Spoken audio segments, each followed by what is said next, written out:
All right, what's up, everybody? We got people in the chat already. I'm ready to go. It looks like you're ready to go, so let's get it started, right? Let's go ahead. So live streaming. I think Tuesdays is just kind of maybe going to be the thing here for a little while. You know, we did it last week. It worked pretty well. I'm gonna keep testing Tuesdays to see how these streams go. So we have a nice variety stream here today. I put out a poll earlier this week and I asked everybody, I said, hey, you know, like beta's pretty much over, alpha's over. We're kind of done with the big like beta build testing stuff. What do you guys want to see? And we got 35 votes or so on the channel, and 51% of you said that you like the mixed content casual streams.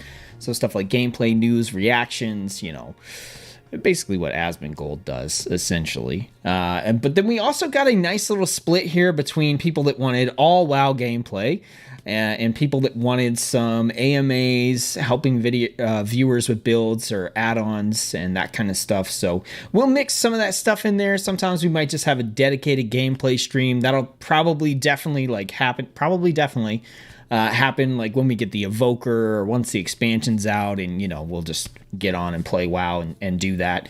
And I'll definitely try to slide in some streams where we focus on trying to help people out with add-ons or questions they have and that kind of stuff, which I'm sure as we get more into Dragonflight and I'm putting out more and more videos, those of you who are new to the channel are going to see, you know, I got a lot to offer on that front. So hopefully you will take me up on my offer to help there. So yeah, for today's stream we got a lot going on. We're gonna be checking out the new what are they calling them now, the new video Legacies. We're gonna check out the new Dragonflight Legacies video, which I have not seen yet. So fresh reaction for that. We're gonna check out some WoW news. I'm gonna talk to you guys about content season 1 and what that's gonna mean here on the channel. And we're gonna get into the game. I'm gonna show you guys what I'm doing to prep for Dragonflight. I'd like your advice as well if you have anything that you think I should do to prep for Dragonflight as well. I'm also going to kind of show you guys my UI in progress. So we've got a lot of add-ons and stuff that I've been working on, that I've been putting in, stuff you might be interested in. I'm definitely open to your add-on suggestions as well, now that we've had a week or so to figure out which ones actually got updated, which has been definitely fun to experience so far. And then, you know, along with that, I've been tweaking the UI and stuff like that. So, yeah, we're just going to do a bunch of stuff here. So welcome to the stream. I hope you enjoy it. Please participate in the chat. And, yeah, we're going to go ahead and kick things off here by taking a look at the Legacies video. So we're going to do that. I'm going to pull this on over here. All right, let's go ahead. We're going to pause the music and we're going to crank this up so that we can hear what's going on in this video. So the video will be loud, but the rest of it will turn down as we move forward. So, all right, so Legacies Chapter 2. Let's open this up on YouTube. Get the full experience here. All right. Why is closed captions always on? I'm okay. I don't need it. All right. Let's do this. Now, in the last one, we got the kind of the background on like Galakrond and the dragons, and the Power Ranger Captain Planet dragons came together with their forces and fought against Galakrond and defeated him. And honestly, it really looked like they had plot armor, and that's why they won. And then they were given new forms, and we were introduced to this mysterious Drakthir character, who's apparently going to be playing a big role in the upcoming expansion. So let's see if we get any more of that here, or what's going to happen. What is your name, child? Emberthal. A commander of the Drakthir. Okay, so Emberthal, that is the mysterious person that we met. Commander of the Drakthir. A commander of the Drakthir. You know of us? You are a race of fierce warriors, unlike anything Azeroth has seen in many an age. In time, you may Wait. Are they fiercer than the pandas? Like, because pandas kind of came in and we were like, whoa, what's up? Are they more fierce than the pandas? In time, you may become as mighty as we once were. Once? What happened? The desire... I believe what happened is they all sacrificed their power to like defeat Deathwing or something like that. If I'm remembering correctly, I think that's the lore. Basically, you know, Thrall had to suck all the Captain Planet juice out of him and shoot it at Deathwing. happened. The desire for power carries peril. We were blind to the darkness in our midst. Oh, they're gonna talk about Deathwing. Okay. The darkness. Man, come on. Deathwing is dope. It looks cooler. Behold, the Dragon Isles. In the time after our ascension, we aspects sought to create a beacon of hope for all the world. Beautiful.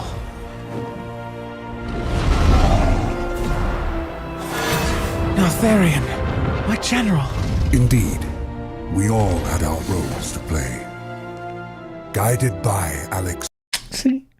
Doesn't he just look like a beast compared to the rest of these? I mean, come on. Straza, our conscience, our heart. We all became our conscience. Wait. We all had our roles to play. Guided by Alex Straza, our conscience, our heart. Okay, so Alex Straza, the red dragon, was kind of the leader. Got it. We all became as close as clutchmates, or so it seemed. Anybody got those we could not shoulders? hear the whispers of corruption that tempted one of our own. When demons invaded our world, we aspects went forth to protect it as we always had. Not knowing whether we would ever again see the shores of home.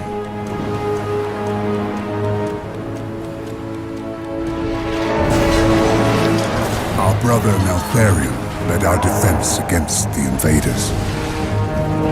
Because he's awesome. But for the first time, we found our strength inadequate. And we grew desperate.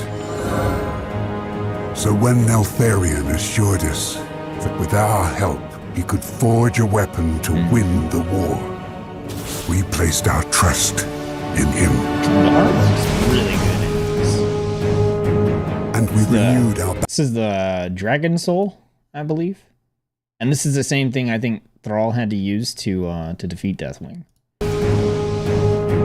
And we renewed our battle against the demons, only to have Neltharion, who now took the name Deathwing, turn on his own kind.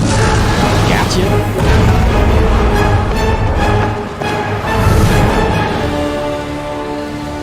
We could not foresee this betrayal, for we simply did not want to believe. Even after all this time, the pain of his treachery is far worse than the scars he left us with. That is not the leader I remember. How do I know it was not you who provoked him? You missed much. Hey, we got someone who's gonna doubt right from the beginning. They're gonna say, you know what? How do I know it wasn't you? Huh? I like that. We got someone who's gonna question. Good. How do I know it was not you who provoked him? You missed much during your confinement, but the sands of time reveal all truths, child, even bitter ones. Trust your eyes.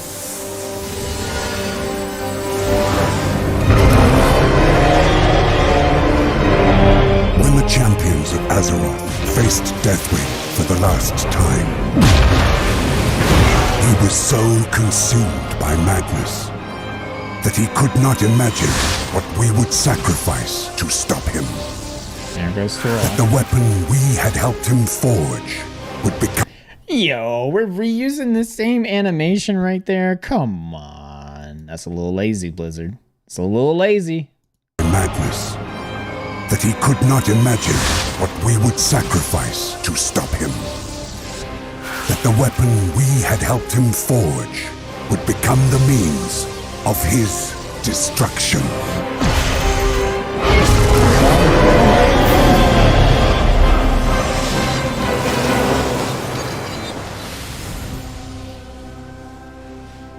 Was there no other way? Deathwing would have destroyed this world. To stop him, we aspects relinquished our power, our immortality, our guardianship of Azeroth itself. A fair trade, I believe. I don't know why, but I was thinking like, oh, okay. It's like a bunch of billionaires gave up their wealth to stop a great evil. That would never happen. You want something from me, don't you? It is my gift and my burden to travel the pathways of time. But there is one crucial moment that has long remained hidden from me. And only you can lead me there. The suspense. The drama. I always think it's a little weird when they kind of like shoehorn in, these other, like, it's like a brand new race that came out of nowhere. And all of a sudden, they are the most important. They're the key. They're the thing that we need to help us survive. I don't know. Like, Amaki says 2 weeks until Evoker. I'm excited. You can start playing them on the 15th, right? Yes, that is my plan for Thanksgiving holidays, is kick back and play Evoker. Although, realistically, it might already be leveled by then, so I'll do something different. Who knows? But yeah, Evoker is going to be available on the 15th. So, what do you guys think? Did you watch? I mean, you've either watched that or you just watched it here. I mean, most of us knew the story of Deathwing. I think the artwork was pretty cool. It was nice to kind of see it that way. Again, I just kind of expressed my opinion on like, oh, here we go. It's the new race. And they're the key to everything now, of course. So, it happens. So, yeah. I kind of just want Deathwing to come back, right? I don't know. Deathwing is he's a super cool character. I mean, they brought back Illidan. They brought back Arthas. And why not bring back Deathwing, right? He's the next one in line, right? And then we'll get Garrosh in the expansion after that. They'll just keep bringing him back and bringing him back, right? It could be cool. I don't know. Why are the villains some of the best characters? Not counting what's-his-nuts from Shadowlands. The jailer. He's kind of lame, in my opinion. So, all right. So we've got the video there. Let's take a look at a couple of other pieces of news here real quick. Not too much. There's a couple of things, and I want to give you guys some resources that I have made available for you as well. So let's switch back over here. So on Wowhead, we got a few things. Most of the news coming out right now is just like tuning and, these little things here and there as far as WoW goes. We do have, we got a sneak peek at Blizzard Gear Fest. So this is starting tomorrow. We're going to have new merch drops every week during November and early December. So a lot of new merch is going to be added to the store. That's something I've been waiting on because I'm trying to find like a nice hat or a nice shirt or something to wear that's Dragonflight themed, but I don't dislike the ones that are currently in the shop, but I don't love them either. So I'm kind of waiting for something that I think looks particularly cool or, interesting. And so I'm hoping we get some stuff like that in this Blizzard Gear Fest. This particular post we got a preview of some pins that are going to be coming.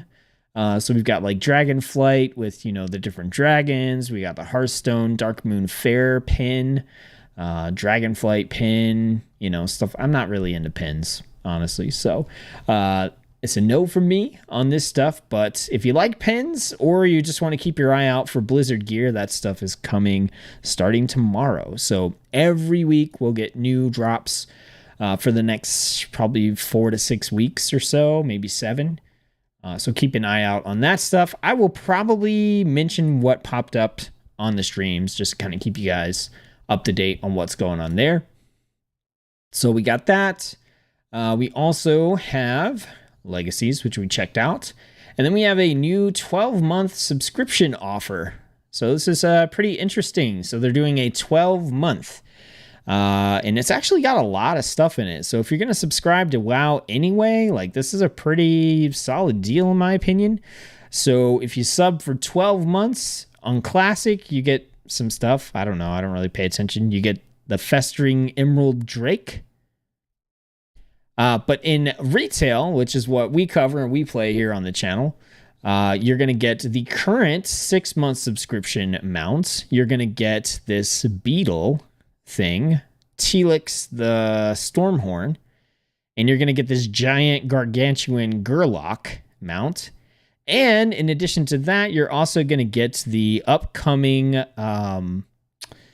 Lunar New Year mount, which looks to be a bunny, which is super cool. I have bunnies. I like bunnies. I'm excited to see what this bunny mount is going to look like. So yeah, 12-month subscription. This just popped up today, but it is available in the shop. If it's something you're interested in, I mean, like always, you get a discount for purchasing more time at once. So yeah, seems like a good time to buy 12 months of a WoW subscription if you were going to do it anyway.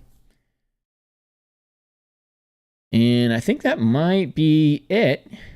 Yeah, that's pretty much it for the news on Wowhead I wanted to cover. What I did want to do is introduce you guys to a couple of resources I have available for you. So I have a spreadsheet. This is available in the Discord. I'm trying to keep this updated as I go. Sorry for blinding everybody. But this is a Leveling Builds quick reference. So this is a document I put together that you guys can take a look at. It has a leveling build for every single specialization in the game. You can click the link to go to the Wowhead calculator for the build if you want to take a look at it, or if you want to make any changes and grab the import code for it, you can get that here. The import code for it is right here. So you can just grab it from there and paste it into your talent calculator. And then currently I have a column here for when the build was tested. So if I've tested like 90% of the build, there hadn't been a lot of changes to it since beta, then beta is in there. If it's something where they added some talents or changed things up significantly enough that even what I tested on alpha or beta, I feel like there's still some blank spots in there, some things that I need to test out. I have it listed as theory. And then the stuff that I've actually tested in the live game, in the pre-patch, like I've gone out and played the build and tried it out, has live written on it. So you can check these out. And then some of them, as I go through and I test them on live, I am making some updates. So for example, right here, the Enhancement Shaman one, I pushed that one out. It was a beta build that I tested. I got into the actual game and I tested the build live, and I made a couple of tweaks to the talent build, so you can see that this was updated 1028. These were all put in here 1026 roughly. So anything after 1026 is an update. So that means the link has been updated and the import code has been updated. So you can grab a build out of here for anything. Actually, Shadow is now live tested Shadow Priest. Discipline, I don't know if this import issue is still there because I haven't checked it out. But feel free to jump in here and try any of these if you want to. So I don't think I did updates on, I did update on Havoc, and I did an update on Enhancement. I think those are the only ones I've updated so far. What's up, Dirty Wolf? Welcome to the stream. After you use a Fantasia to turn yourself into a bunny boy in Final Fantasy XIV, not surprised you want a bunny mount. Oh yeah, I did do that. I forgot. I haven't played Final Fantasy XIV in over a year, I think. It's been I don't remember. Maybe I was playing it November, December last year.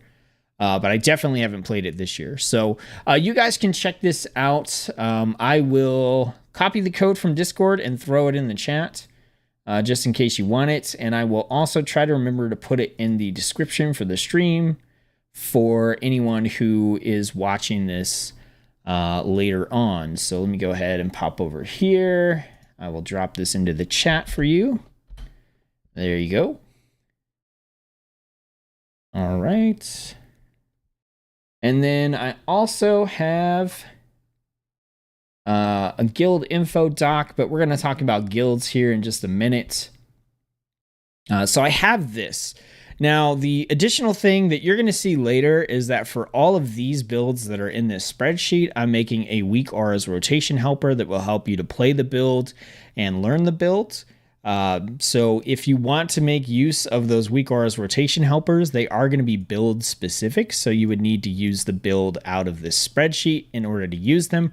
Right now, I'm letting anybody test the ones that I have made. They're not 100% ready for release, but if you'd like to test any of the rotation helpers I have, you just need to install weak auras and then let me know what specialization you want to try out so that I can send you the import code. Currently, I have weak auras rotation helpers for all of the warrior specializations: Destruction Warlock, Enhancement Shaman, Shadow Priest, Fire Mage, Beast Mastery Hunter, and Havoc Demon Hunter. So any of those, if you want to test the weak auras rotation helpers, just let me know. If you don't know what they are, I'm going to showcase them a little bit later on in the video. So be sure to check those out. Okay. Oh, let me turn the... No, not that. Turn the music back on. I always forget. You guys got to yell at me. Say, turn the music back on, man. Okay, cool. All right. So the last little thing that I want to touch on here before we actually jump into game is I want to talk to you guys about Dragonflight Content Season 1. So I'm going to go ahead and present this. And my camera is probably going to be blocking some stuff. I will turn it off if that's the case. But if you're new to the channel or, recent here, I basically turned off all monetization on my channel.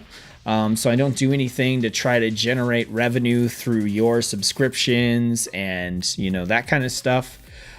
So what I did here recently is I pitched the idea of content seasons, channel seasons.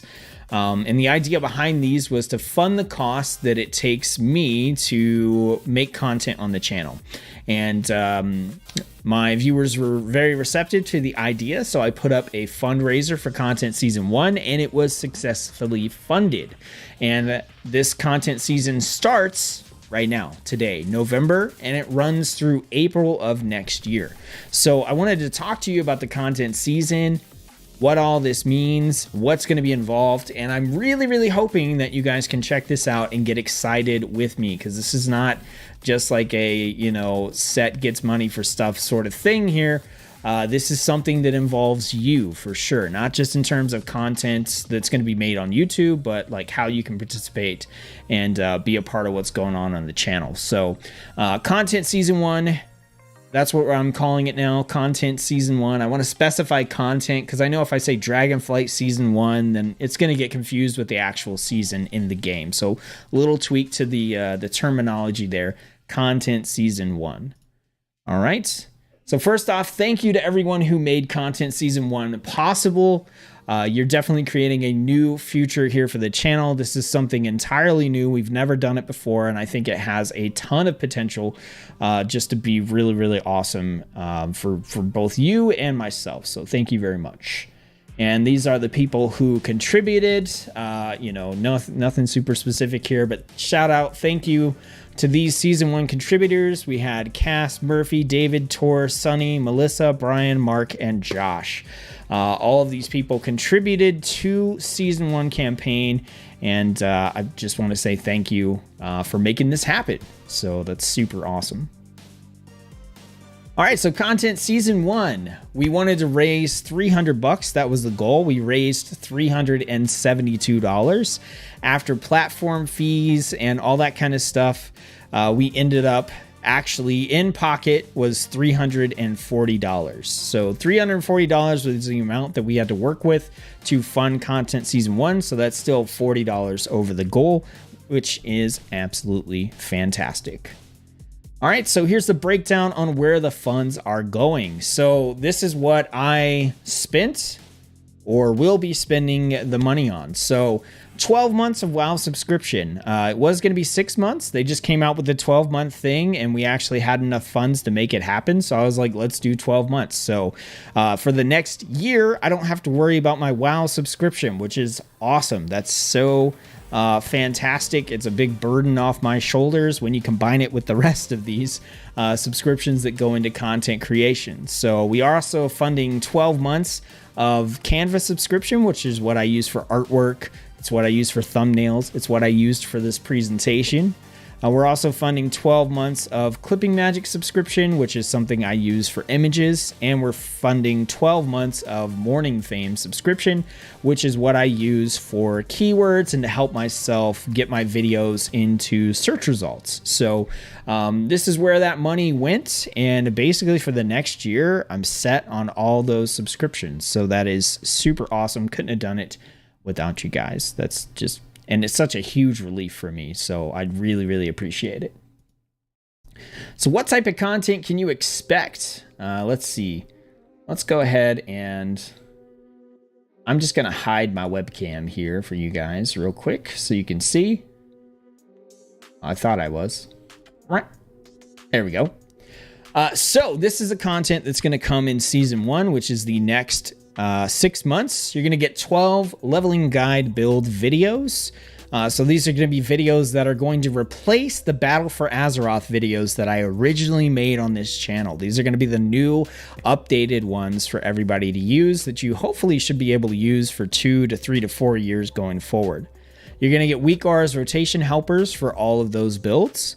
You're also going to get a build breakdown that shows every 10 levels what you want your talent build to be, starting at level 20. So at level 20, I'll have a talent build, then 30, 40, 50, 60, 70.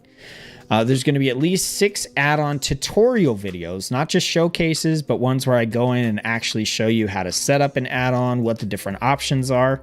And then we're also going to have live streams and in-game guild events. Okay, so that's the content that's coming with content Season 1, which I'm really excited about this stuff. And the leveling guide videos that you're going to be getting, 6 of them I'm picking out, and 6 of them were picked out by contributors to the campaign. So, and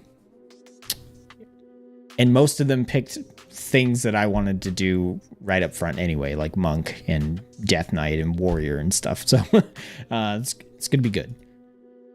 All right, so with these content seasons, I wanted to introduce the idea of a seasonal focus. So the seasonal focus is intended to be just a thing that we try to do as a community and I try to do as a content creator for the duration of that season.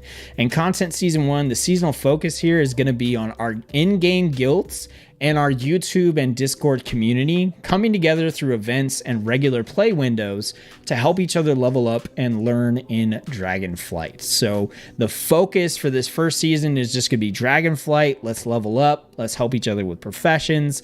Let's help each other learn what to do. You know, let's just play together. Let's hang out together in Discord if you can't play together because you're like a different region or you know, something like that. But that is the focus for content Season 1. Just to give you some examples of what future seasonal focuses could be, it could be, hey, we're going to go back to Mist of Pandaria and we're going to focus on trying to get all the mounts, pets, and transmogs and achievements. So that 6-month content season may be all about going back to just like farm collectibles in a particular expansion. Or it could be something like, hey, we're going to focus on getting everybody's characters, professions built up, or, you know, different things like that. So these seasonal focuses, I think, are going to be super fun for us as a community, and you'll know what kind of like bonus content is coming out, and also what we're planning to do in game, in the guild, and just as a community here on YouTube. All right, so here, seasonal activity focus and goals. So this is just kind of going into a little bit more specifics about that. So our focus is going to be on the world of Warcraft, in-game, in the guild, and here on the channel. Whether it's leveling up together, helping each other with these major factions that are coming out for Dragonflight, doing world quests at max level, it doesn't matter. We're going to focus on the content that's out in the open world. Okay, that's going to be the big thing for us. A huge thing that we're going to do throughout all the seasons is collectible item runs, which I kind of talked about, farming older content as a group to get mounts, toys, transmogs, achievements. And then the other big sort of goal for us is to help each other out through cooperation. So in addition to everything we mentioned above, we'll be working together to help each other out on professions, leveling alts, learning content, and we may even get into doing some group content such as Mythic Plus, or maybe even a raid, depending on how many people we have playing and what level of interest there is. And then this is the last slide for this, you guys. This is how to connect with our community in Dragonflight. So we have two guilds. We have a Horde guild. It's just called Tsetzuko Horde. I would love to come up with a cool name, but this one is easy for people to find. So that's why it's called Tsetzuko Horde. This is on the Proudmoore US server. And this is going to be our main guild for Dragonflight, and the one where most instance content progression will happen. So if we're talking like Mythic Plus or Raid, like the potential for that stuff to happen, it's going to be on the Horde guild.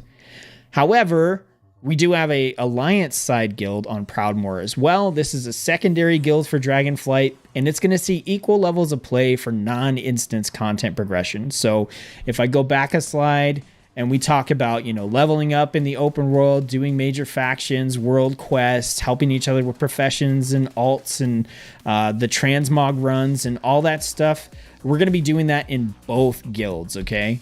So really the main difference here is that if we do any kind of instance progression content like Mythic Plus or raiding, it'll be on the Horde guild. And this is also the guild that we're going to start with in Dragonflight. So I'm going to be leveling up Horde characters first in Dragonflight, but both guilds are going to see all those activities. And then finally, there's the Discord, which is in the description below, Tsetzuko Gaming. This is the place where we hang out, and this is also where we're going to be coordinating things for both guilds. So if you're interested in joining us in Dragonflight, then this is how you can connect with us. Both of the guilds are available in the guild finder in Proudmoore. So if you go to Proudmoore, you open up the guild finder and you type in Tsetzuko on either faction, you're going to see either the Horde or the Alliance guild come up. There's no requirements to join, just ask to join, and when I log into the guild leader, I will approve your invitation, and then you can join the guild.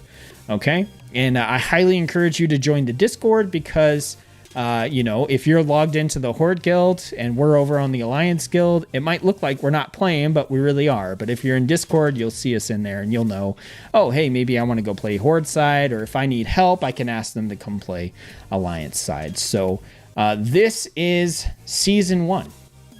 So I hope you guys are excited about this. I'm super excited about it. And I'm really, really looking forward to getting to just experience this season with you guys and see what you think about it. And I'm already looking forward to Season 2. So hopefully Season 1 is going to go really, really well for us. Okay. So that's everything we have that's out of the game for this stream. I've got the new Winter Edition Red Bull. It's Fig Apple. It's pretty good. Okay, cool. So, let's get into the game, right? Let's get into the game. And let's talk about prepping for Dragonflight. So, you guys, check this out. I have officially every class at level 60 now. We did it. I need to say big shout outs to Dirty Wolf, Sunny, and MB for helping me along the way. Just mainly just through being company. I mean, having company during the leveling process was awesome. I think on average it took maybe 5 hours to go from 50 to 60, and all my characters were at level 60. I did use the expansion pre-order boost on my druid, so I kind of cheated with that one. But when we started this, I only had a level 60 warrior and a level 60 warlock. That's all I had. And I had a hunter that was pretty close, and some of these were like mid 50s maybe, but everything is officially level 60, ready to go, ready for guide making. So big thank you again to Sunny, to MB, and to Dirty Wolf for helping me out with that. All right, so let's log in.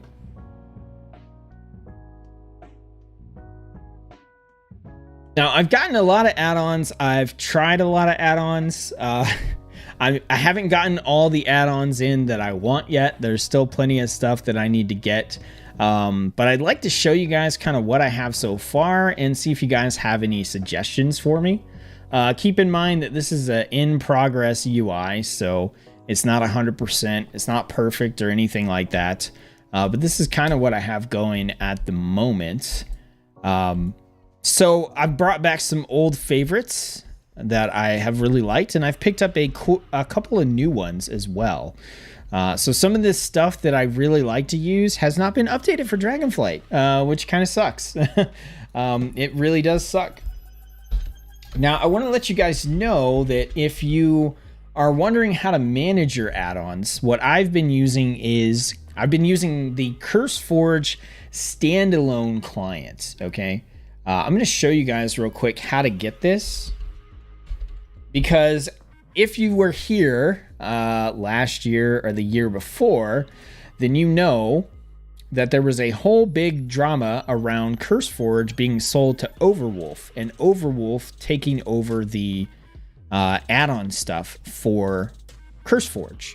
And Overwolf is intrusive. It has a lot of issues and things, and so both like I and many other people, many other content creators, and just WoW players in general decided to not use CurseForge anymore because of that issue, and we had to find other ways to manage our add-ons. Well, now CurseForge has a standalone app that you can get. So I want to show you guys how to get this real quick, and this is how I'm recommending you manage your add-ons. Okay, so if you go to download.curseforge.com, which I'll throw this in the chat. Okay, so download.curseforge.com. It'll say download. You want to click more download options. Go to Windows, Mac, whatever you're using. In this case, I think it's got to be through Windows. But if you click the download dropdown, it's going to say CurseForge on Overwolf recommended, or you can get the CurseForge standalone alpha for WoW only. This is what I recommend you download, and I don't need to download it. I've already downloaded it. All right. Okay, but that's where you're going to go. So if you go to curseforge.com, down here they got download the CurseForge app, more download options. Under here, standalone alpha for WoW only. So when you get that, it's going to look like this. Okay, and you can get in here. There's it's going to ask you where your game is installed and all that kind of good stuff, or it should find it automatically for you. If it doesn't, you can route to where it is on your computer. Then you're going to have a list of your add-ons, which you can update right here. And then you can go in to get more add-ons, and you can browse this just like CurseForge. So they have all the categories. You could search for something, like if we wanted to search for Deadly Boss Mods, we could throw that in the search. Deadly Boss Mods comes up. The main thing is you want to keep an eye out for when things were updated. I don't recommend going back before like September. Like if you get to like even 8/17/22 and it doesn't actually have like a 10 something on the side here, I would recommend not installing it for now and waiting for an update. Okay. But anything else, like if it's been updated, you know, September, October, November, you know, something like that, then you're probably good to download it and at least see if you get any issues with it. Okay. And all you do is you click install and it'll be installed for you. It'll show up in my add-ons. And then in here, this is convenient in my opinion for a couple reasons. Like one, you can just update from this screen. You can update all or update. And then also you can go into the add-on list, because a lot of times in this section here, the overview, they're going to have like the commands and stuff that you can use in order to pull up the add-on or get to the options menu or that kind of stuff. Okay. So that is what I recommend to manage your add-ons right now. I'm going to do a whole video about, you know, this stuff, like an actual video, not a stream, in the future. Unfortunately for me, Opie hasn't been updated since 9.23. And the 9.23 version has bugs, so it doesn't work. So that kind of sucks. But let's jump back over into the game here. And I'm going to show you guys the add-ons that I currently have going and just kind of talk to you about them. Like I said, this is not all of them. I'm missing a lot of functional tooltips, but add-ons, but I have a lot of the like display add-ons already ready to go. So we'll get into the add-ons here. If you guys have any questions, let me know. So I grabbed Auctioneer. The main reason I grabbed Auctioneer is because I wanted to, as part of my prep for Dragonflight, sell all of my trade mats. So I'll kind of walk you guys through the process of what I'm doing there when we get to the Dragonflight prep part of the stream. But I've been using Auctioneer pretty much exclusively for that. I haven't been getting too much into anything else as far as the auction house goes. I'm just trying to get stuff out of my bags so that I have space for Dragonflight. I did end up installing Bartender 4. I wanted more flexibility with my action bars compared to what I had from the import, even though I basically have the bars set up the way that I did them for the default UI.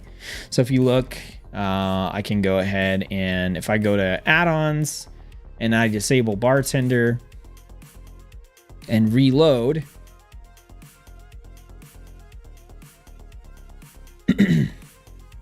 you'll see like the setup is pretty much the same. And I'm not done with making Bartender look the way I want it to look.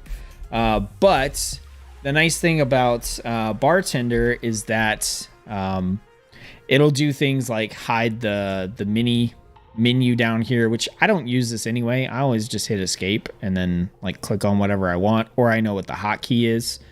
But it's got some additional functionality built into it that still isn't there with the action bar features that we have with the new UI editor. And so that's why I am using Bartender. Okay.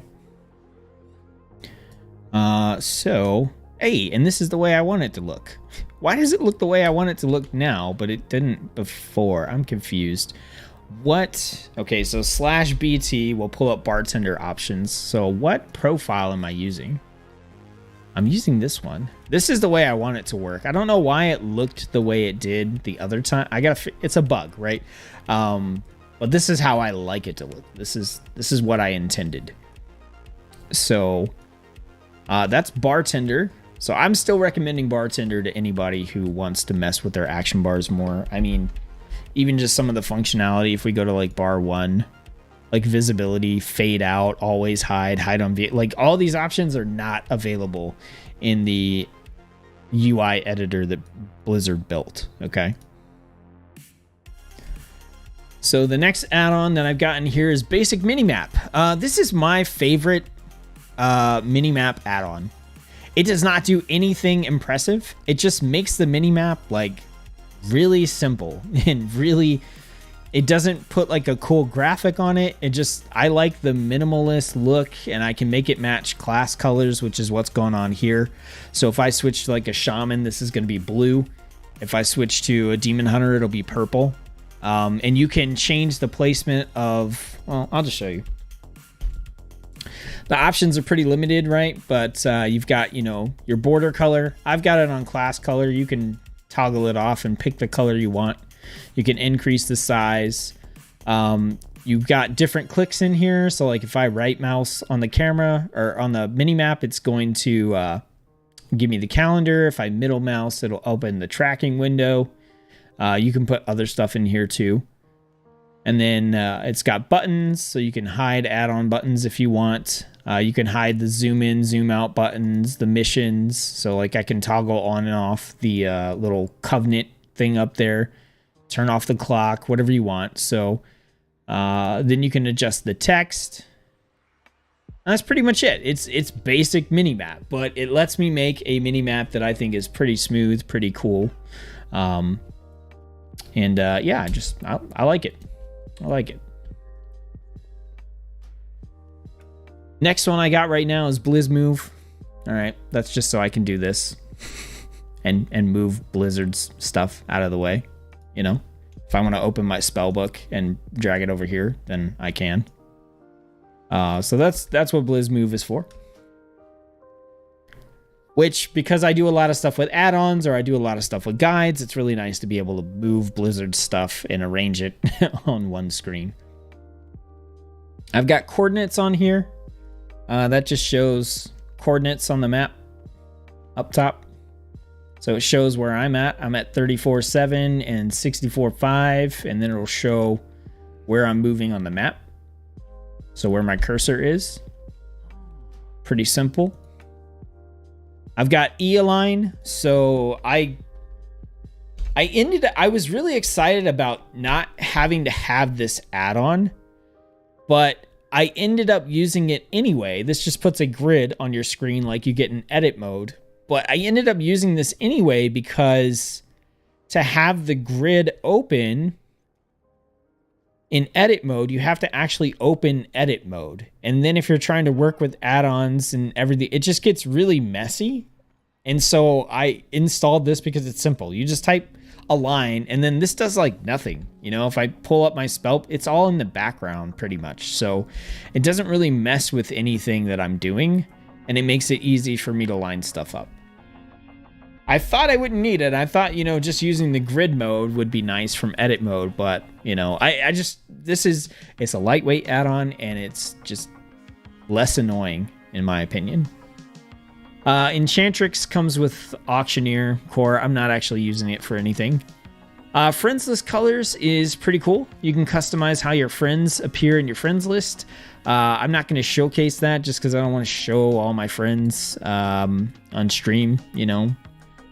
Sometimes it happens, but if I can consciously avoid doing it, then I try to consciously avoid doing it. So I'm not going to showcase that one. The thing I like about it is it will color your friends' names in your friend list the color of the class that they're currently playing. So it's kind of cool to open up and be like, oh, you know, MB's playing a demon hunter, or, you know, Dirty Wolf is playing a paladin or something like that, you know. So I like it for that. It's a pretty simple add-on, absolutely not necessary.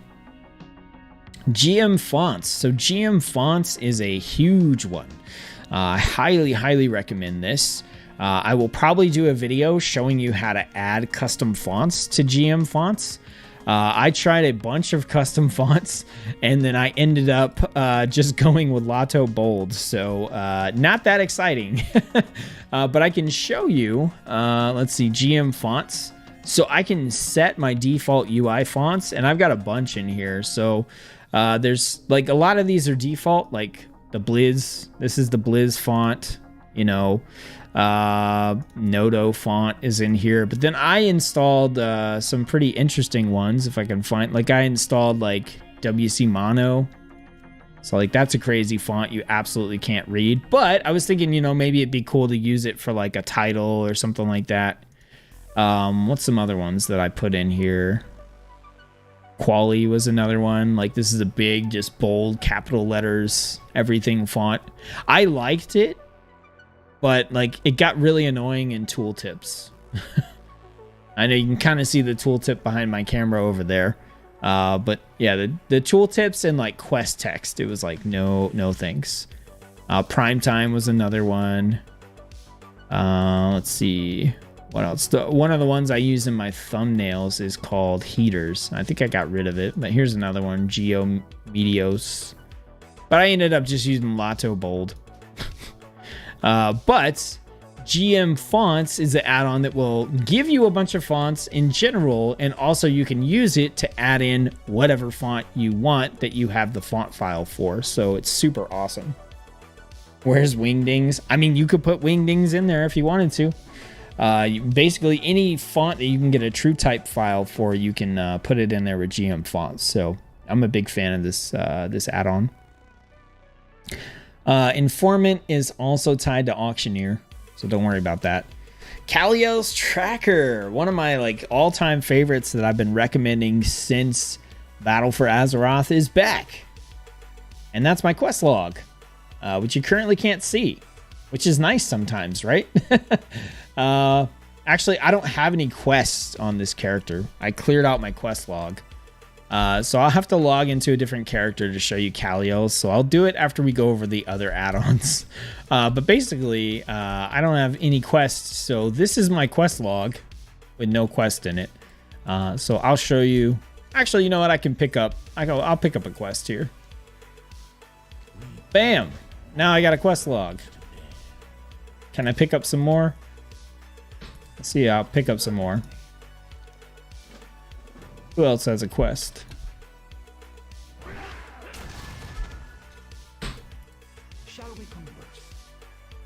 Oh, you don't have a quest.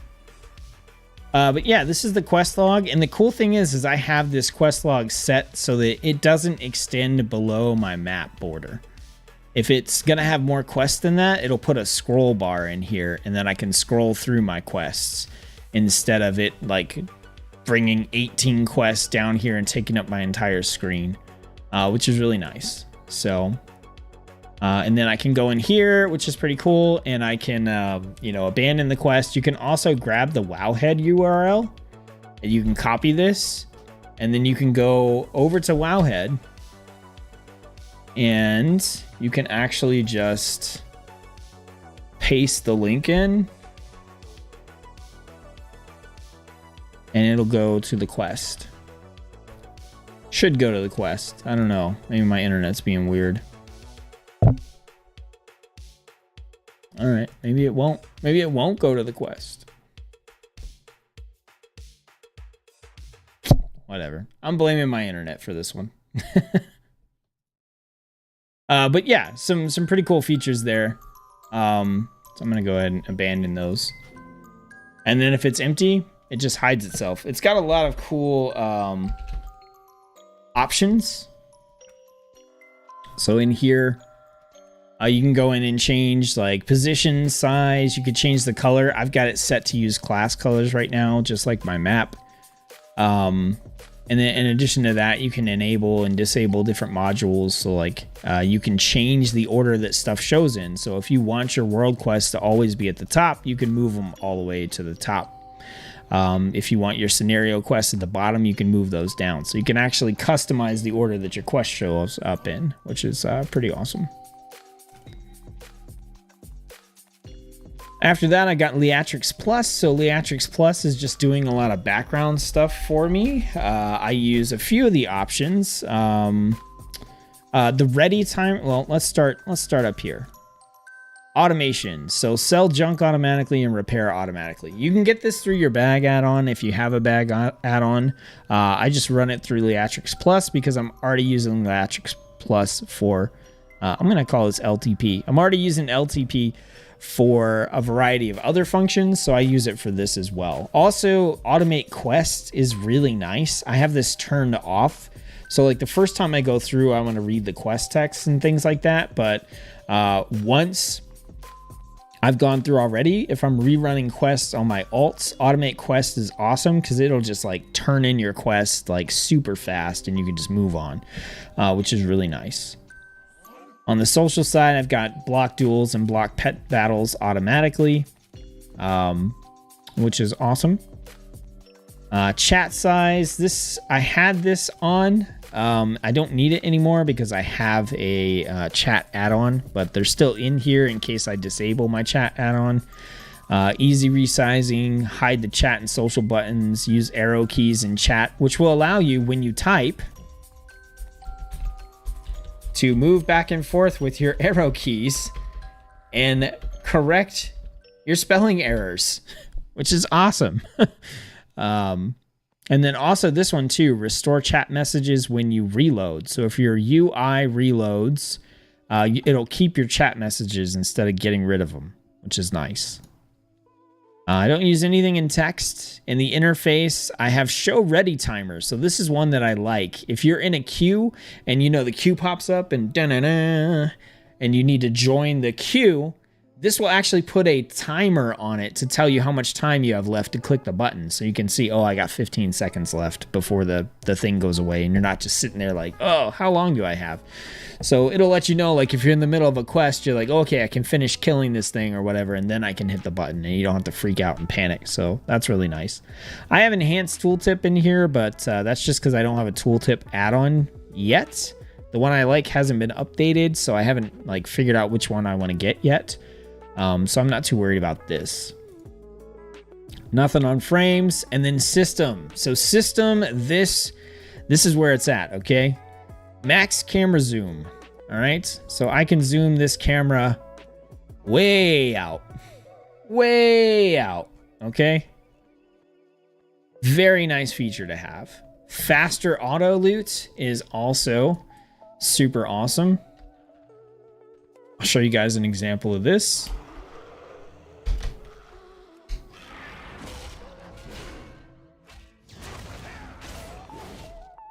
I don't even have Battle Shout on. I'm protection, you guys, so, you know, my forte is not killing things quickly. It's pulling a bunch of stuff and killing it. See how fast that auto loot was? Boom, gone. Done. Over with. So faster auto loot, that's amazing. And then easy item destroy. This is another one I like. If you have, you know, you have one of those items, and it's like, are you sure you want to delete this? And you have to type delete into it, which I don't know if I have one right now. Yeah. So instead of you having to type delete, it's just going to give you a window, and all you have to do is hit yes. So you don't have to type delete and then hit OK. You can just hit yes. So it's still something there to prevent you from just like auto deleting a thing, but it removes you having to type delete, which is super annoying. So I like having that as well. So that's Leatric Plus. A lot of convenience features. A lot of convenience features there. Gut says Warlock, Shaman, Mage. Pick one to main this season. Oh, that's kind of tough. It's not Mage. Out of those three, Mage is on the bottom. But I do like Warlock. I do like... Did you see Shaman got hit with 25%? Like, all damage reduced by 25%. That was the update that Enhancement Shaman got in the pre-patch, like, update. Just all damage reduced by 25%. I was like, holy crap. Like, they're strong, but not that strong. Come on. But yeah, I don't know. Between Enhancement and Warlock, I mean, neither one of those... Ooh, spoilers, I guess. Neither one of those is, like, my main for Dragonflight. But I like... I would probably have to go Warlock, just because I'm cool to play all three specializations. And I really just don't... I don't care about playing Elemental right now. It's not bad, but I'm just... Out of all those specializations... So, I'd probably go Warlock. Alright, I got Mask. And the Mask skin that I'm using is flat squares. So, it's just what makes these icons look like this. So, there's all sorts of different skins you can get for Mask to change up the way your buttons look and some of your interface looks. Next up is Minimap Button Button. Minimap Button Button. So this collects buttons on the minimap. It's right here. It's automatically themed to the color of your class. Super nice. There used to be minimap, button bar, and then there was like MBB, and those I think are discontinued. So this is the one we have now, mini-map button. And yeah, I just like not having 80 million things all around my map if I can help it. So speaking of Enchantrix, I would like to not show you, if possible. And I don't know how to do that for right now, so instead, I don't need you. So let's reload. Warlock it. Thanks so much for the reply. Yes, all Shaman got crushed. It absolutely did. Also, Guts, welcome to the stream. Looks like you got... Is that a Marine? Is it a Marine in the picture?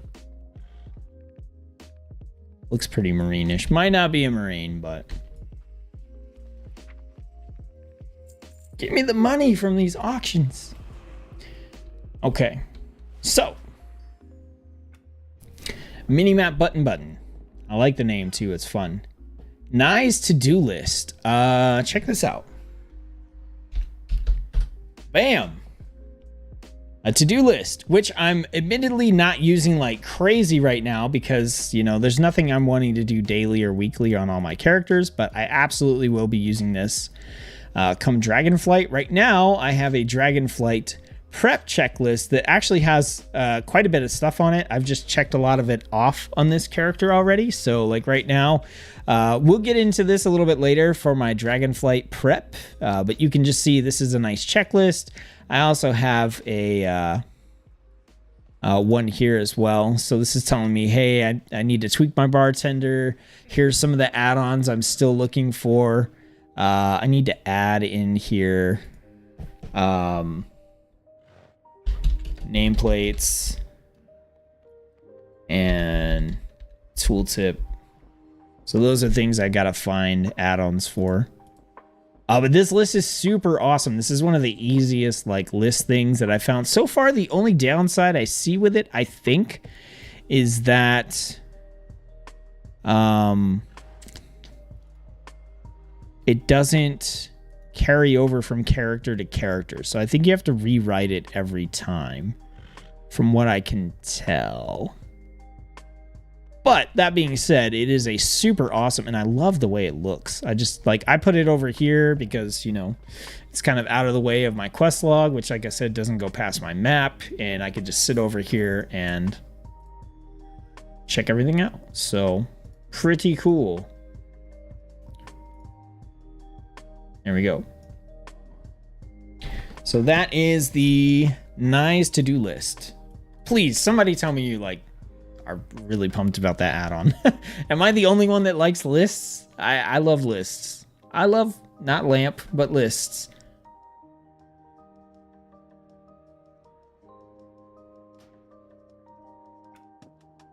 I have rare scanner in here, but I turn it off. I was using it for leveling to try to find treasure chests and stuff. And I was using it for Zereth Mortis to find the encounters that I needed to unlock flying. Big shout out to Dirty Wolf for helping me with all that and chauffeuring me around to get those without having to run everywhere.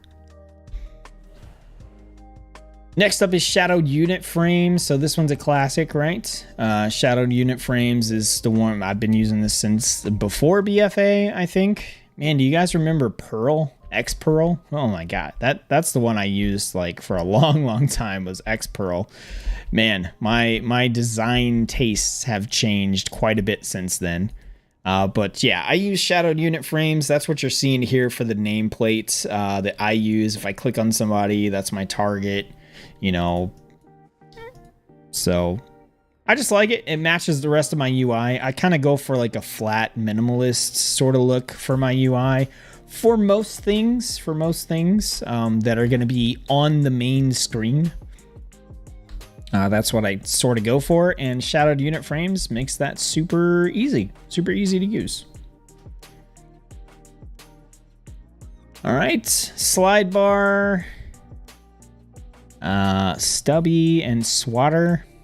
These are libraries that I have from some other add-on. I don't know which one. I don't know which one, so I don't know anything about these other than one of my add-ons installed them. And then we have weak auras, of course, weak auras, which I'm using for my rotation helpers, which are in progress. I got quite a few of them going. So I've got the Prot Warrior rotation helper loaded up. You can kind of see it right here. Some of it goes behind my camera. But that's mainly what I'm using weak auras for. I used to use it for like notifications of when abilities were ready and stuff, and that's mainly because I would always hide my action bar. But now, since OPI is not working, I'm keeping my action bar out and I'm using keybinds and stuff. So I find that I don't really need the weak auras notifications if I have my stuff built into my rotation helper, which is set up to pretty much let me know when stuff is ready and optimal to press. So I'll showcase these later too. I think we'll see what we get around to. But that's what weak auras is for. And then what else do I have? I got a couple more here. So we're going to look at Narcissus and Sorted last. Let's talk about XP Multibar. So XP Multibar is an experience bar. So I used to use one called Experiencer that I really, really liked. It did not get updated for Battle for Azeroth. It did not get up. I've been using it since Battle for Azeroth. It did not get updated for Dragonflight, as far as I know. No, it was last updated in June of 2021. So I had to find a new XP bar add-on, and I like something that's just really simple, really chill. This is it. So this is actually a pretty cool add-on, XP bar. So this will bring up the settings here. You can go in, you've got your general settings, so you can set the width, height, scale. You can set the visuals, so you can change the texture. Like I said, I usually use like clean or like KT flat or something like that, that has that kind of flat look to it. You can set a border, all that kind of good stuff. You can change the font face on here if you want, which I think I didn't have to change mine because it's using the default, and the default for me is set to Lato Bold because of GM fonts. But you can change the font size, that kind of stuff. But then you can go into each individual bar, and in each individual bar, you can set the text that goes in here. Okay. So right now I have a reputation bar, which is what this is because I'm max level. And this shows faction, my standing with the faction, and the rep percentage that I have. So right now this is showing the Ascended, I'm friendly with them, and I'm at 58.8%. If I hover over this, you can see XP is 0 out of 190,640, 0%. So if I'm actually earning XP, or if I'm leveling, which I'll be doing come Dragonflight, this is what the XP bar looks like. And you can see right here, EXP ... space, and then it's got current XP versus over max HP, and then in parentheses, current percentage. So these things are down in the help. So in the help, you can get those values. They're right here. They tell you how to type them and how to put them in there. So you can actually make up your own stuff. Okay. So, you know, if I wanted to on the rep bar, if I wanted to put like need percentage in there, I could go back over to bars, rep bar, and at the end, I could just do space, need PC, hit OK. And then it's going to add that percentage on there, 41.2%. You can see it's going to take up space on the bar. So, you know, you'd want more room on your bar for the text. But for me, I put just the bare bones info that I wanted and kept my XP bar small. And it's right up here under my map. So every time I'm looking at the mini map, I can just kind of check my percentage. I think it's a nice little, like, you know, divider here with the mini map buttons underneath. I just think the layout is really nice. I like it. I like it. Okay. I like the design I'm building here. What can I say? Glass. Okay, Glass is the chat add-on that I switched to, and it actually got updated, but you're not going to find the update on CurseForge. The update was actually done by someone who has the updates in a Google document, or it's on Google Drive. So you have to download it from there manually and then manually install it. But Glass is just a nice, clean, flat, minimalist chat window. It's super chill. It doesn't have any like crazy stuff going on. It fades away when you're not using it. It just looks really nice and clean to me. Like, here's the combat log, you know, different channels, you know, all this stuff going on here.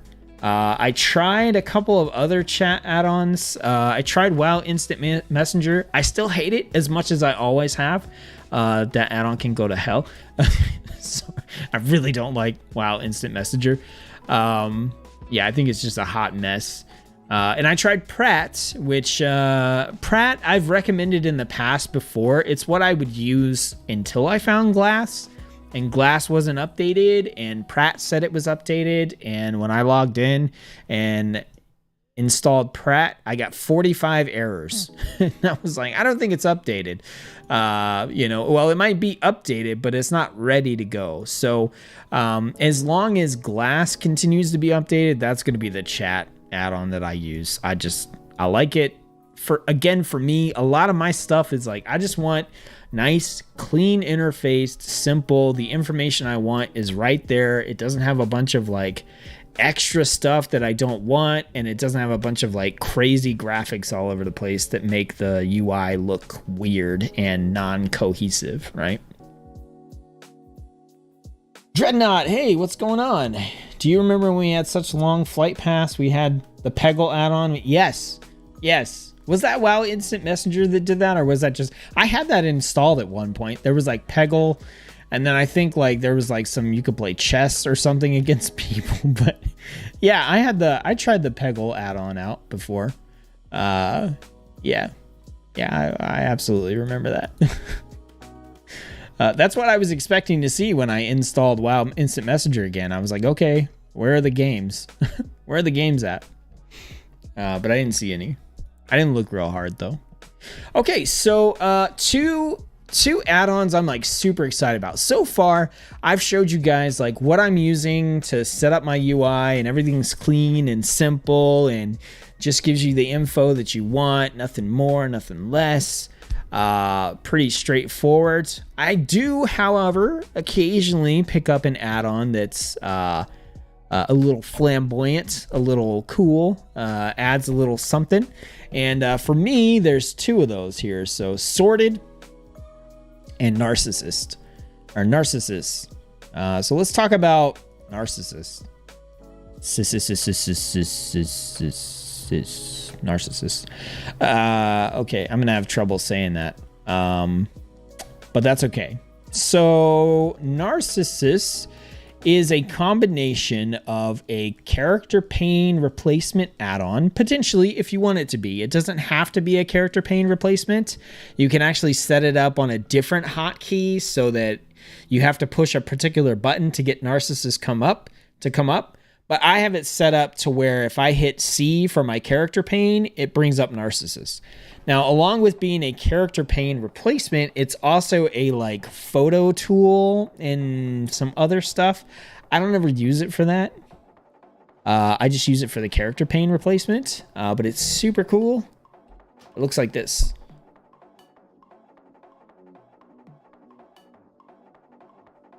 So this is Narcissus. You can customize a lot of this stuff, but this is showing my gear, which is not impressive, okay? Don't rag on me too bad. But it'll zoom into your character here. It'll show your gear. Over here, it shows your max item level, your renown level. I actually switched to Necrolords for the purposes of making a video. I'm actually Venthyr level 80. But I needed to get rid of Condemned to make a tutorial video, so I switched to Necrolords. That's why it's Renown 1. And then it shows some different stuff here. You can load different different things. It shows your protection or your spec icon, and then all your stats, gives you a little stat breakdown. It's pretty cool. Checked it out after seeing it here. It was intense, the options it has. Are you talking about Narcissus, or are we still talking about WoW Instant Messenger? But this is cool.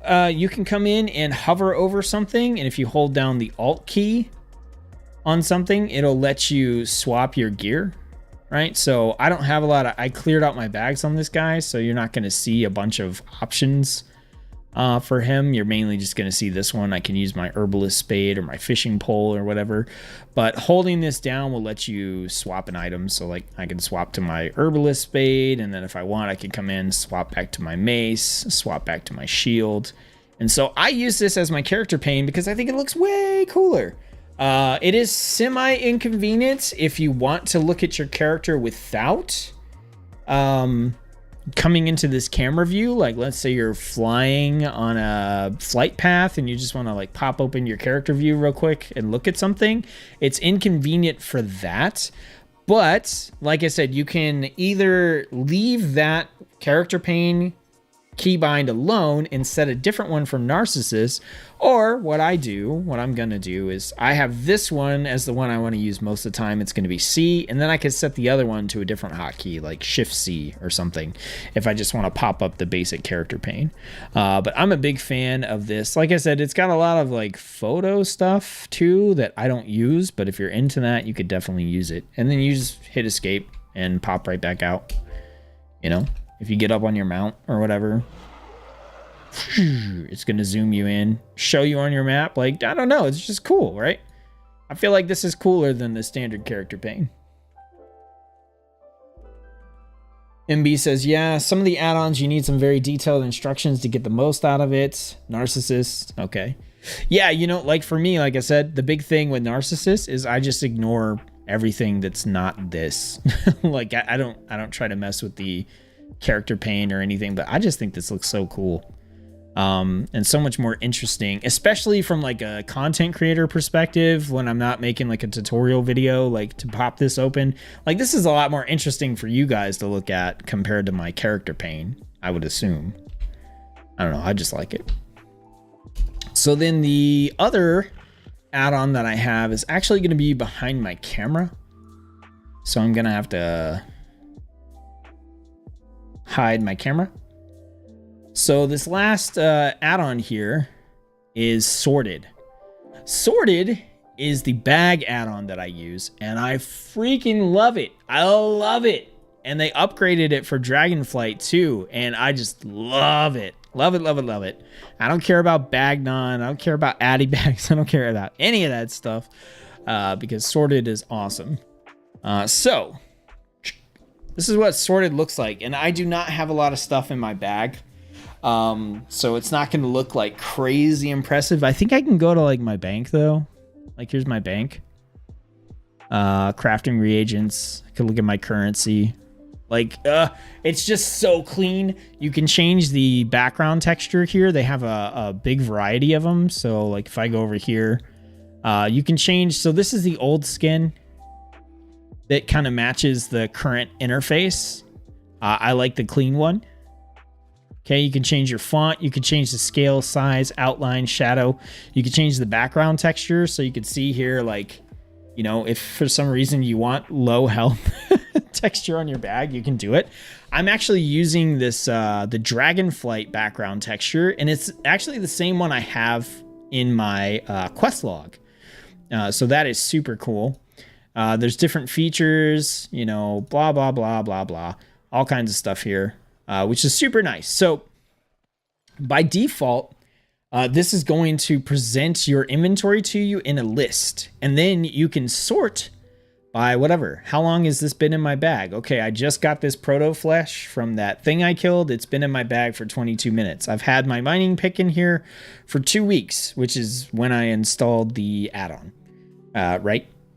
3 days. So you can come in, and when you're like farming stuff, you can just see like, oh, okay, this is something I picked up here recently, right? You could sort by expansion pack. If you're like, I'm just going to get rid of everything from Burning Crusade that's cluttering my bag, you can do that. You can sort by level, you can sort by type, rarity, the number you have on hand. You can favorite things, like you can favorite your Hearthstone so it stays at the top, right? So you don't have to go hunting for it.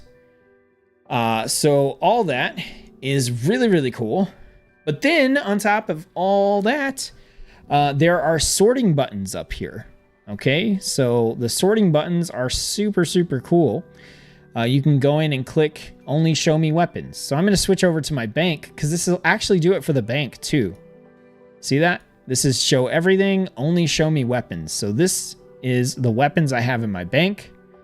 These are the weapons I have in my bags. Only show me armor. Armor in my bank. I have no armor in my bags. Accessories, consumables, miscellaneous, which is like Hearthstones, pieces of keys, these relics, anima items. Well, anima items will be under consumables. But just oddball stuff goes in here. You've got trade goods. So actually, if I go to my reagents and I click consumables, not going to show up. Trade goods, they're all going to show up. Quest items, containers. So this will show you your bags, gems, glyphs, which I surprisingly do have some in there. Item enhancements, which is going to come in handy for Dragonflight because they're introducing like armor packs and stuff like that back into the game. Recipes, battle pets, and keys for stuff. You can customize this stuff as well. So you can go into categories. You can make your own categories, and you can also remove categories. So if you're like, I don't care about gyms, I don't need gyms as a category, you can just delete it, which is awesome. And then on top of everything else, you can come in and you can switch to a grid view. And so this will show your inventory as a grid. And I believe I never use this. I still got to figure it out. But for whatever, I probably have something turned off in grid view. Oh, you can also change the icons to be round and stuff like that. Yeah, like I said, I don't really use that one, so. But yeah, I love the list view. I love the sort options. I love the oh my god, this filter is just so good, and it just looks so clean. I love it because like it still shows the rest of the stuff in your bag, but it like just puts all that stuff up at the top. Like, so good, so good. I want to see some love. Show me some love for sorted. It's just me. Yeah, that's all I really wanted out of it, but I had so much other stuff pop up. I messed around with giving my tune every weapon and taking some screenshots, and then I deleted the add-on. It's a lot easier now to use Narcissist without all the other stuff popping up in your face. I don't remember if I set anything up for it in particular. But I mean, I could definitely send you my settings. I don't think I really changed it. I think you have to hit a different button now to do the photo stuff. And this is just, the character pane stuff. Root Sun, hey, welcome back. Nice to see you here. Welcome, welcome. We're nerding out, talking about add-ons. I've been using Pawn for a bit. Very simple way to see upgrades in your bags. Have you checked that out? Yes, I actually... let me see here. I like to do this occasionally. Let me see. Switch over to desktop.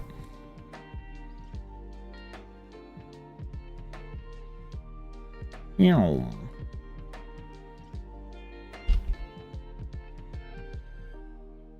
Compare gear and find upgrades with Pawn.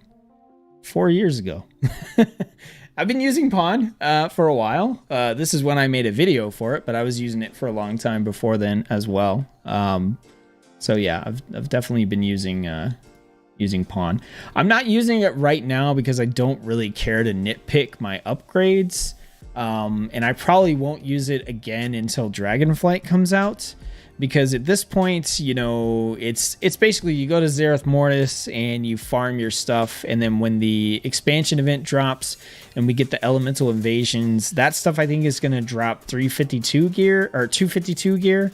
So if your characters aren't geared beyond that, you're just going to go hit up, you know, the elemental evasions and get your 252 gear from that. And that's going to be what your character goes into Dragonflight with. I've got too much to do and too many characters to worry about anything else besides that. So, but I'll definitely be using Pawn once Dragonflight comes out. Like, I love it. Like you said, it's a super easy, chill way to see upgrades in your bag. Especially if you like pull your character's pawn string from Ask Mr. Robot or something like that, and you use that to determine your upgrades or what you're going to put in for your pawn values, then it gets like really, really nice.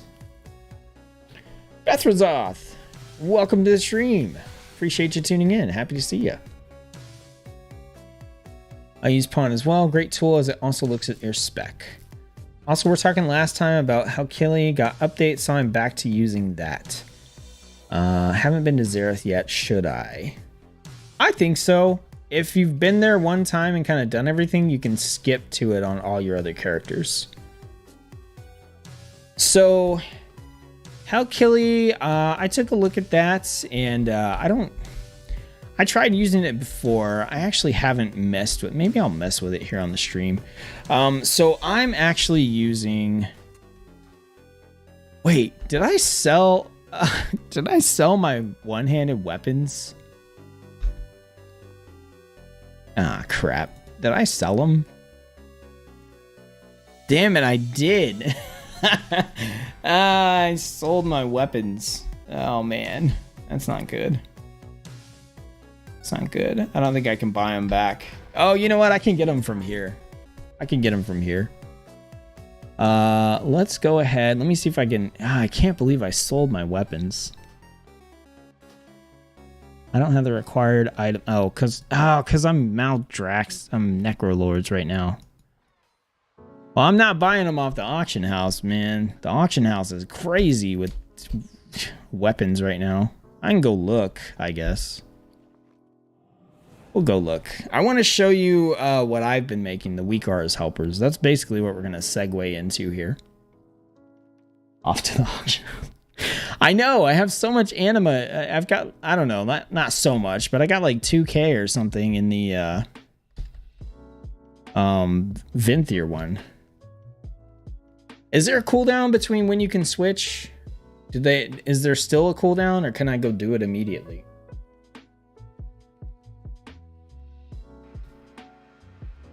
For switching covenants.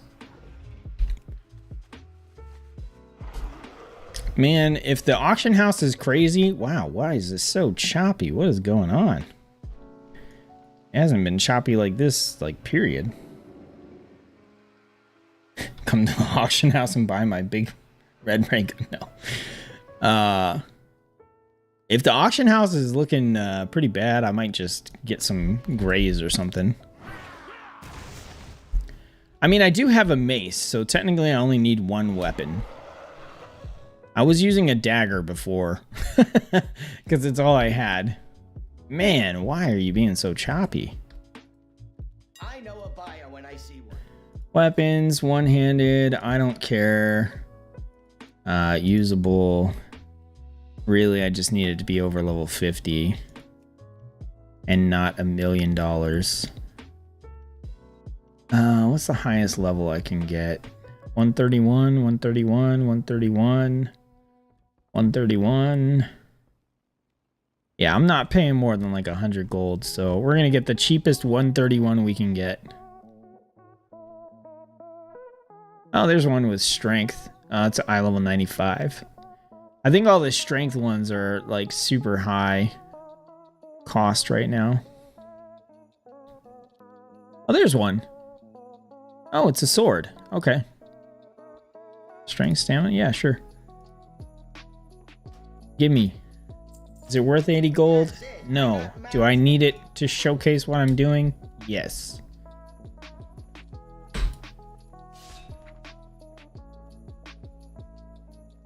Did I sell my two-hander too? What is wrong with me? Damn it. Okay. So, what I wanted to do here was switch to Fury. Cass! Hello! I was asking if anyone wanted one in chat yesterday. This guy DM'd me and we met. And in my post, I put 15K. And when we met up, he was not sure if he wanted it. I said, what's up? He says, 100K is a little much. Without missing a beat, I said, no, it's only 50K. 2 seconds later, I'm 50K reach. Nice. That's the way to do it. That is the way to do it. Okay, so let's go ahead and we're going to swap out this shield for that sword that I just picked up. Oh, yeah, I got to equip it this way because it's going to say, this is going to be bound to you. Okay. That's fine.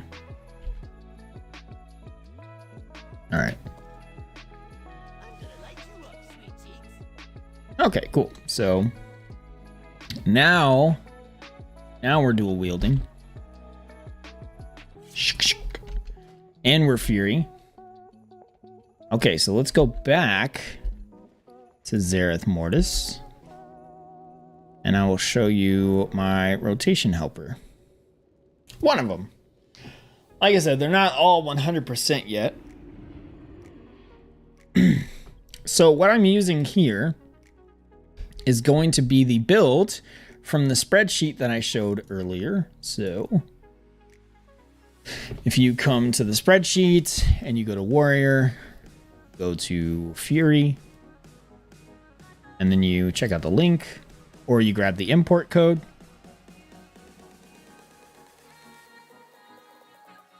All right, so this build is going to be the same one that I'm using right here. So I have a Weak Auras rotation helper for Fury Warrior right here. All these Weak Auras. And they show up right here underneath my health bar. And so when I go to get in combat, it will tell me what to cast, basically. So then I can just follow it from left to right.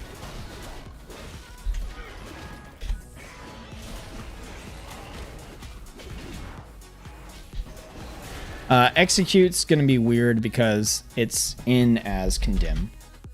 So actually, let me go change this. I told you I had to get rid of condemn. So execute. All right, so that'll work now. In true gamer fashion, I spilt Mountain Dew on my keyboard over the weekend, and my keys are a little sticky. True gamer moment. All right, so execute will pop up this time.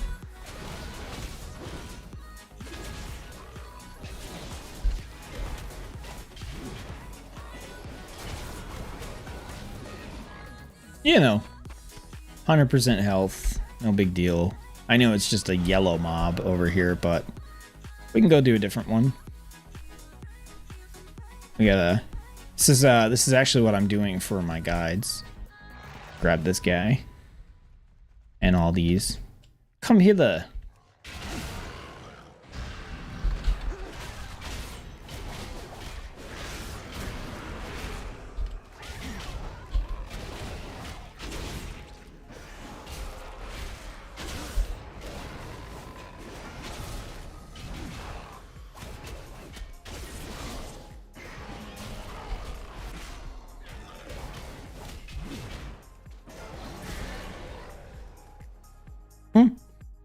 Just follow the rotation helper. I've had some people testing this for me, and they've been enjoying it. It was fun. Wolf was testing it for me, and it was fun to see him go, I'm not going to fight that elite. And then by the time he got done testing one of these, the next time I gave him one, he just straight for the elite. Like, I'm going to go fight it. And I'm like, that's what I like to see. That's what I like to see, is helping you out. So what you doing? We're talking add-ons and expansion prep, and I'm showcasing my my Weak Auras helpers. So, you know, I'll grab all these. Why not? Come here, wolves.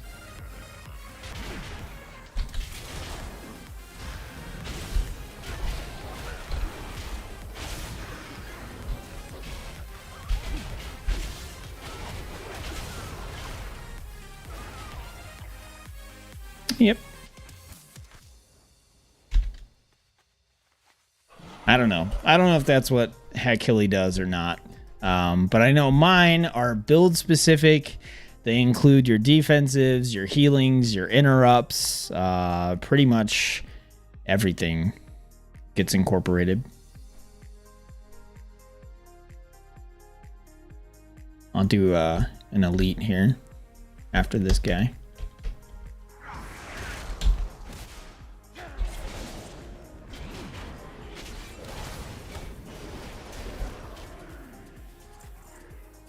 Pretty similar.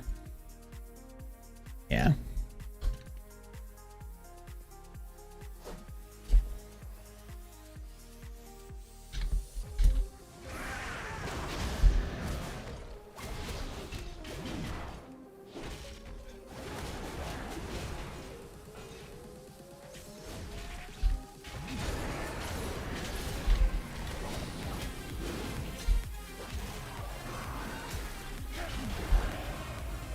Stun!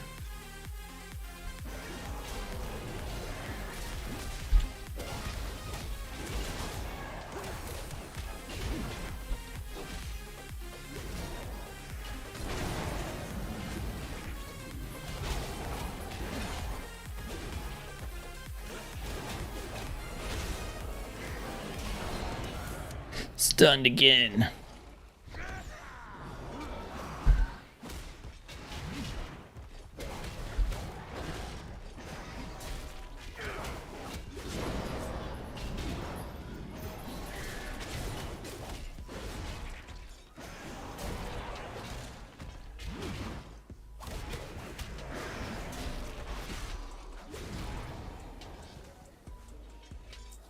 So yeah, just follow the rotation helper on that. So yeah, I've got these going. Like I said, they're build specific. So they're not suggestions about what might be good. It's like, this is definitely like the order you want to cast things in 90% of the time, right? Basically what I'm saying is 10% of the time, you know, you need to make your own call, right? Do I use this defensive ahead of time, or do I want to not use this long cooldown? Because like right now, you know, if you come up and you're fighting this one character, it's still going to tell you to use like Odin's Fury and Dragon's Roar, but maybe you don't want to, so you just kind of ignore those. I push stuff way out of order there. But in that case, you know, like I didn't use those cooldowns and I still did just fine. You can toggle between single target AoE or have a reactive one. Yeah, that's something I haven't been able to figure out on weak auras, and I think it really just comes down to having to code it or program it in, which is something I just don't want to do. And I also don't want these to necessarily play the game for you, so I still want you to have to think about some things and figure out like what you're doing and why and how to play the build. But, you know, like I said, for 90% of situations, you should just be able to follow the rotation helper and go from there. So I might look into Hakili because maybe it's something I can customize as much as weak auras, but I don't know. I'll have to check it out. Maybe we'll check it out. Actually, you know what? Screw it. Let's check it out. I want to see how it stacks up to what I'm doing.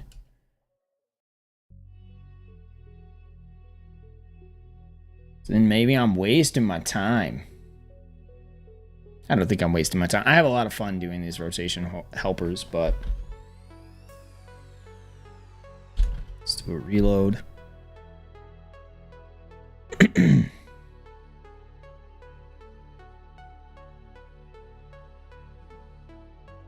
Okay, so let's go to add-ons and let's turn off weak auras.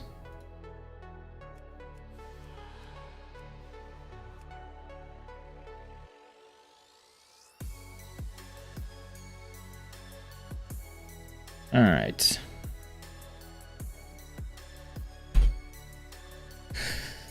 Okay. What am I doing here?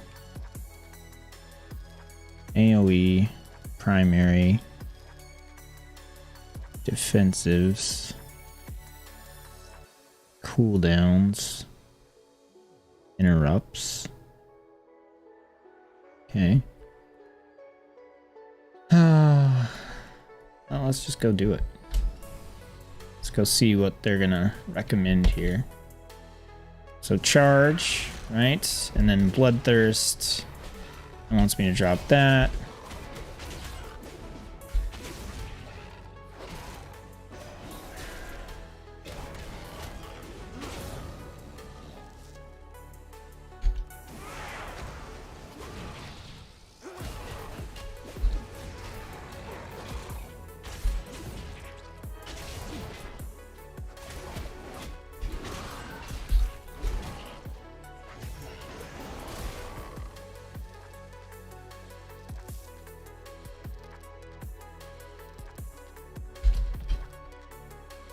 Let's see. Show interrupts, show defensives, show cooldowns.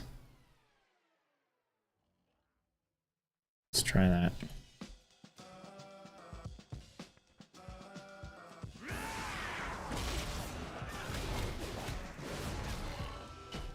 Let's mean a Dragon's Roar, but I'm gonna not Dragon's Roar. I'm assuming I can expand this beyond like 3. Yeah. I mean, my initial thought right here right now is like out of the box this definitely is like usable. I don't see any problems with using this necessarily, but I am like seeing some like things I don't agree with. Like, it's not telling me to Whirlwind, probably because I'm not against multiple enemies, but that doesn't really matter for this build. I'm assuming if I pull more than one enemy, it's going to tell me to use Whirlwind. Okay, Whirlwind. Rampage, Bloodthirst. Dragon's Roar, which I don't want to use. Whirlwind, Rampage, Execute, Rampage, Whirlwind, Bloodthirst. Where the hell are my defensives? Like, why wouldn't I have used Impending Victory by now? So a couple things I see like right there for me is and maybe again like I might be able to like go in and customize these because this is literally I'm just looking at it right now. AoE, so this is visibility, border range, glows, keybind, spell flash, captions, targets. Okay, but can I go into the individual abilities? Call potion, only revenge when free. I don't care about that. Fury. Check whirlwind range. No, I don't need that. Fury priorities, specialization Fury. It's a default. Action lists. Oops. Cancel. Pummel, enabled, pummel, description, conditions. Okay, so what are the conditions that are being used for impending victory?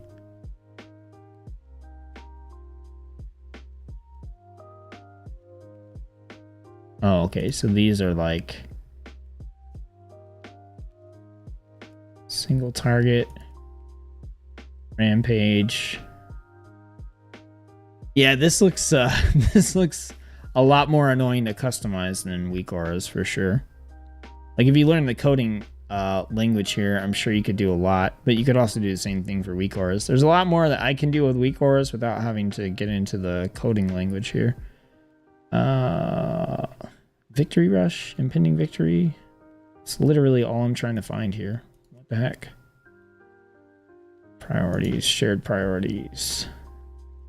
Abilities. Okay, fury. Impending victory. Minimum targets, maximum clash. Like, is it just not in here or what? What about bloodthirst? Okay, no, so this is something else. Yeah, I don't know.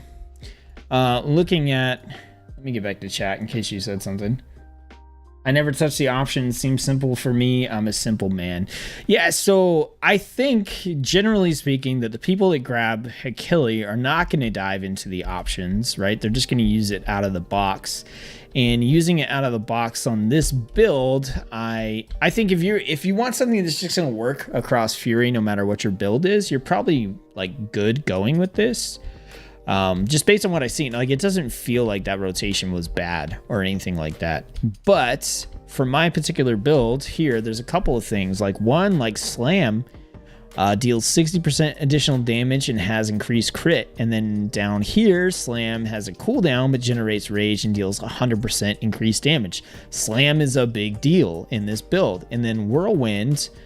Slam and Whirlwind deal increased damage and have increased critical strike. Here, if Whirlwind hits 3 or more enemies, it'll double up, which is fine. And then over here, Whirlwind has a cooldown but deals 70% increased damage. So one of the things here is if you look, like, how long is it taking me to get to Slam? Right? Which I should be using Slam like near the start of the fight to get it on cooldown because it hits really hard.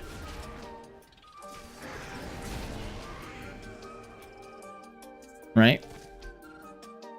The other thing is here is I'm not seeing impending victory pop up. And like for me, like you should be using impending victory basically every enemy unless your health is like above 90%. Because why not? Why not top yourself off, right?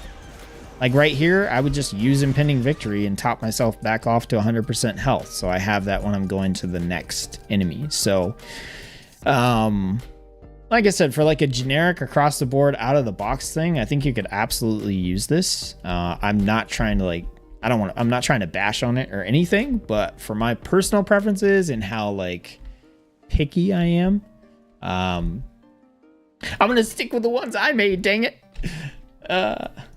Although, like, I think they have some stuff figured out in here that I can't figure out in weak auras. Like, I can't figure out, without coding, which I haven't gotten into, I can't figure out how to get it to be like, hey, you're attacking 3 things, so you should use this. So I just kind of have to work around that logic. And that's a shortcoming of what I do, right? It's not going to tell you in the bar, like, you should use Whirlwind here because you're attacking 3 different enemies. Do you just have to know to use that? And that's not, Whirlwind's a bad choice, but let's say you have like Pyroblast or Flame Strike on a Fire Mage, right? I haven't figured out in weak auras how to tell you like you should be using Flame Strike because you're fighting 5 enemies instead of Pyroblast. But I also just assume that you're not a rock and you can go, oh, I'm fighting 4 or 5 things, I should use Flame Strike. And then I still show you that like, hey, Flame Strike is available and ready for you to use, and then kind of count on you to make the logical leap from there. At least for now, because I haven't gotten that far into figuring out the logic or the programming for weak auras. Yeah, I always pop victory after a kill. Yeah, absolutely. So, yeah, and again, like, I mean, against a single target here, this charge thing, I actually have this baked into some of my other weak auras rotations, and I need to put it in on warrior. Actually, I can. Oh yeah, I don't have I turn weak auras off. I'll do it when I reinstall here. Well, let's say I go ahead and I'll just hit these cooldowns they're wanting me to hit. Yeah, like the other thing with me is like I want to drop that cooldown right at the start of the fight, so that it's cooled down faster. You know what I mean? I get what they're doing here, like hit Bloodthirst, because Bloodthirst is going to enrage you. But I'm like, I don't need enrage that bad. Like, just let me drop the cooldowns so that I shave a little bit of time off those cooldowns, so I have them ready sooner. So.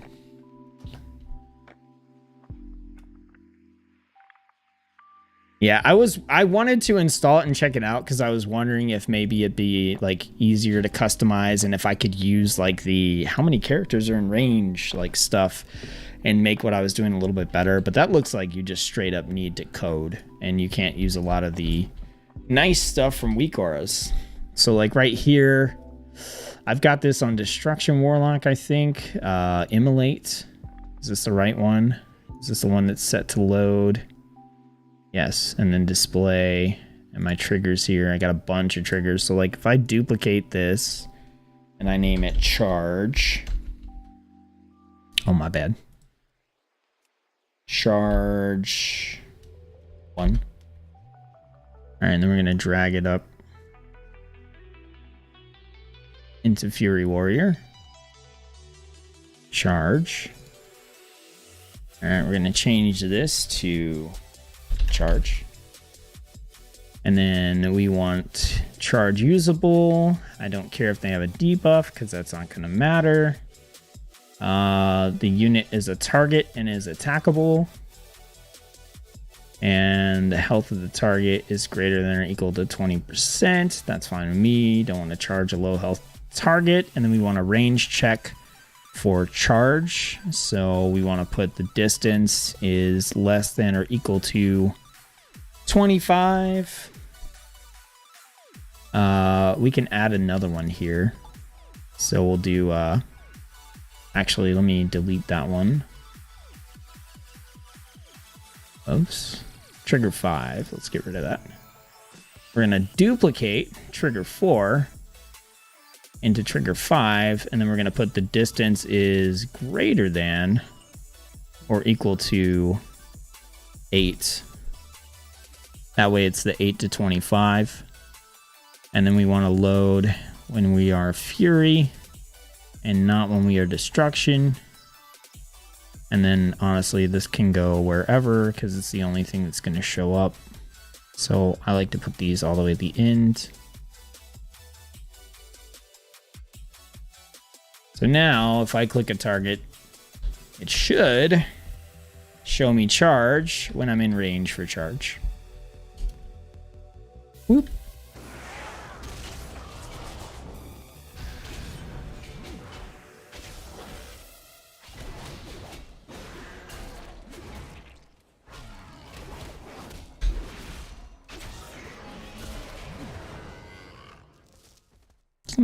I'd rather end the fight with full HP.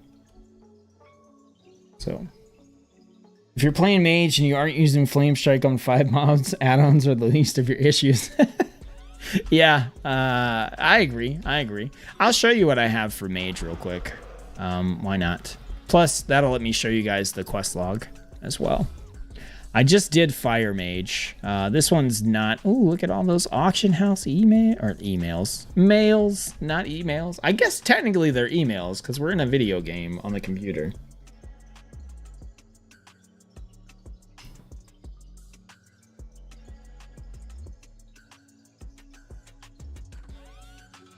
Yeah, this one's not 100%. The Fury one is pretty darn close.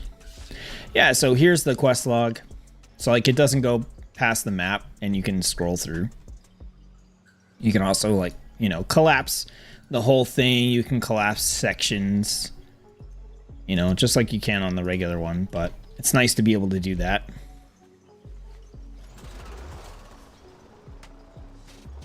Yeah, I was leveling this character, so like I don't have Meteor worked in. I think I don't have Dragon's Breath worked in.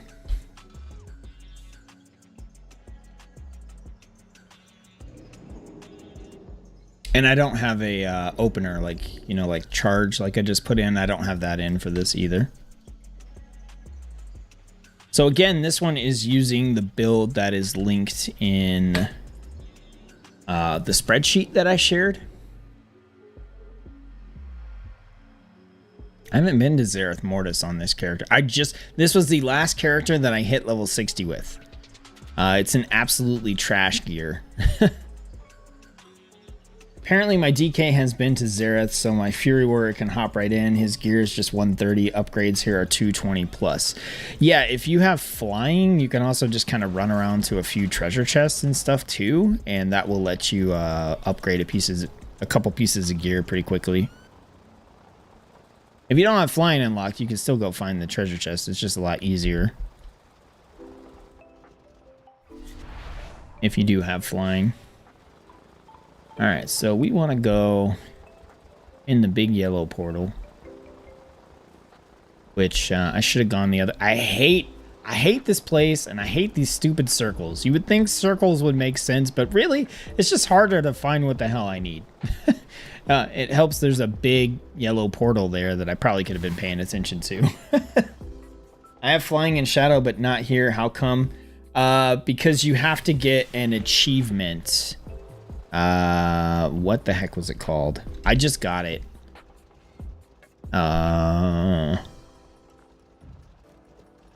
got it on my warrior.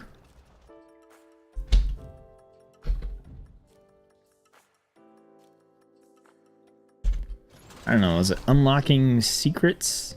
I think. Yeah, you have to do this achievement, unlocking secrets. See, I got it on the 29th. Recently. So this character is eye level 124. So pretty low. I can kind of show you what's going on with the mage rotation helper.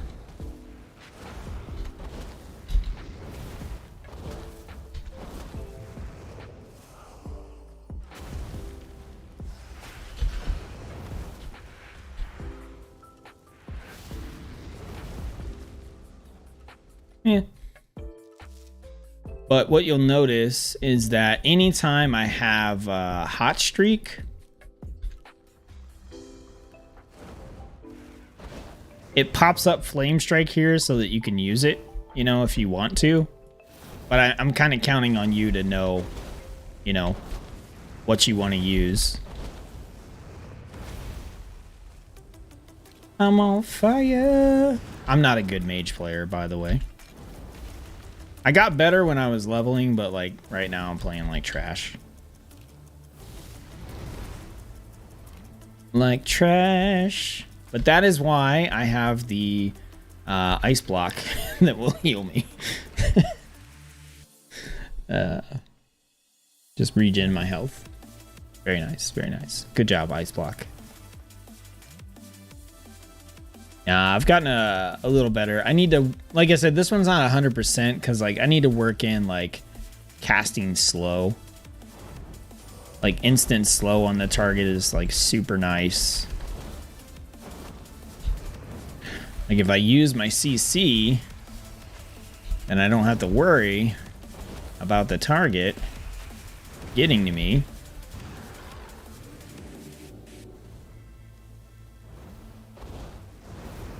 Right, you know, like I'm just not in practice for doing that, but I've basically found like every single mage you want to do that on. Sorry, Frog, I had to use the Pyroblast. Oh, dang. Poor guy. So yeah, I got the rotation helper in there for mage. But it's not, like I said, not 100%, and also I'm not like super great at it.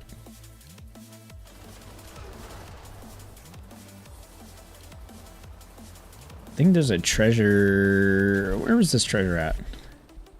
I don't remember.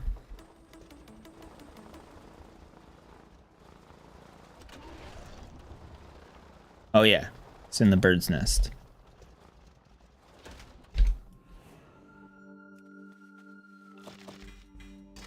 Woo! I didn't get a piece of gear, but some of these have gear in them. So, and also you can come over here and you can take your excess anima and you can use it to buy upgrades, which I have 0 on this character. My arsenal is yours. Deliver my anima.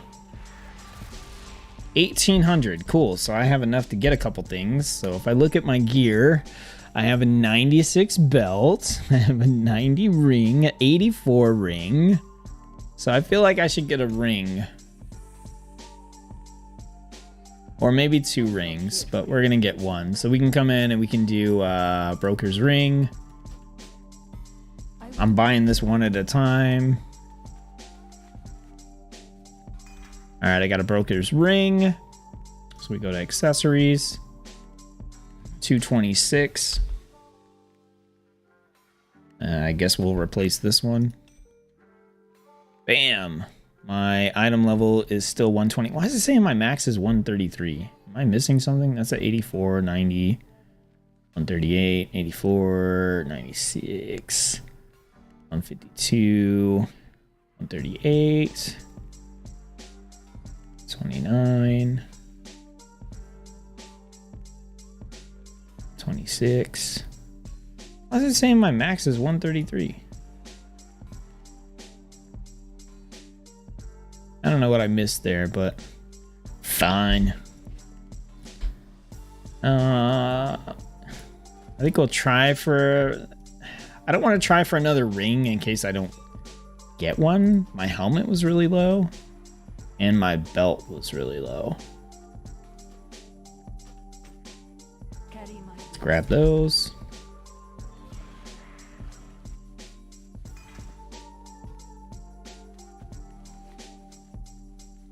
And helmet. Okay, so got my eye level up to 149. That made a pretty big difference. 124 to 149. And kill 10 rares to get flying. Yes. Yes. Okay, so that was a good segue into what I wanted to talk about next, which was prep for Dragonflight. So I'm going to give you guys the stuff that I'm doing, but I want to know if there's anything you're doing in case I need to add it to my list. So I've got that checklist on my warrior that I'm working on. So obviously, like figuring out what add-ons you want to use, setting up your UI, you know, that's a definite thing you need to do. Sorting out your talent builds, you'll need to do that. Again, I've got the spreadsheet if you want one that's good for leveling and open world content, world quests, and that kind of stuff. Feel free to pull those off of there. I'll be continually updating them. But I also have the cool little to-do list here. And so I'll show you guys, this is what I have on my list right now. And please, like I said, I've got a notebook here just in case you guys give me some hot ideas as what I need to do for prep. But here's what we got. So under gear, check Zereth Mortis for World Quest, right? So I'll pop up here. Oh, I have World Quest list, which I didn't mention. That's another add-on. So I can look here and go, okay, I've got a belt. It's not as good as the belt I have right now. So I checked Zereth Mortis. I'm good. I just don't check this off. It's just a reminder to like check it all the time. And then buy anima gear items. So again, if you come out here to Zereth Mortis and you go talk to this dude over here, you can spend your anima on these little tokens here and replace some of the like really bad stuff that you have. In my opinion, this is going to be the best way to spend your anima right now because you get a couple pieces of gear or whatever to help you out with farming other stuff.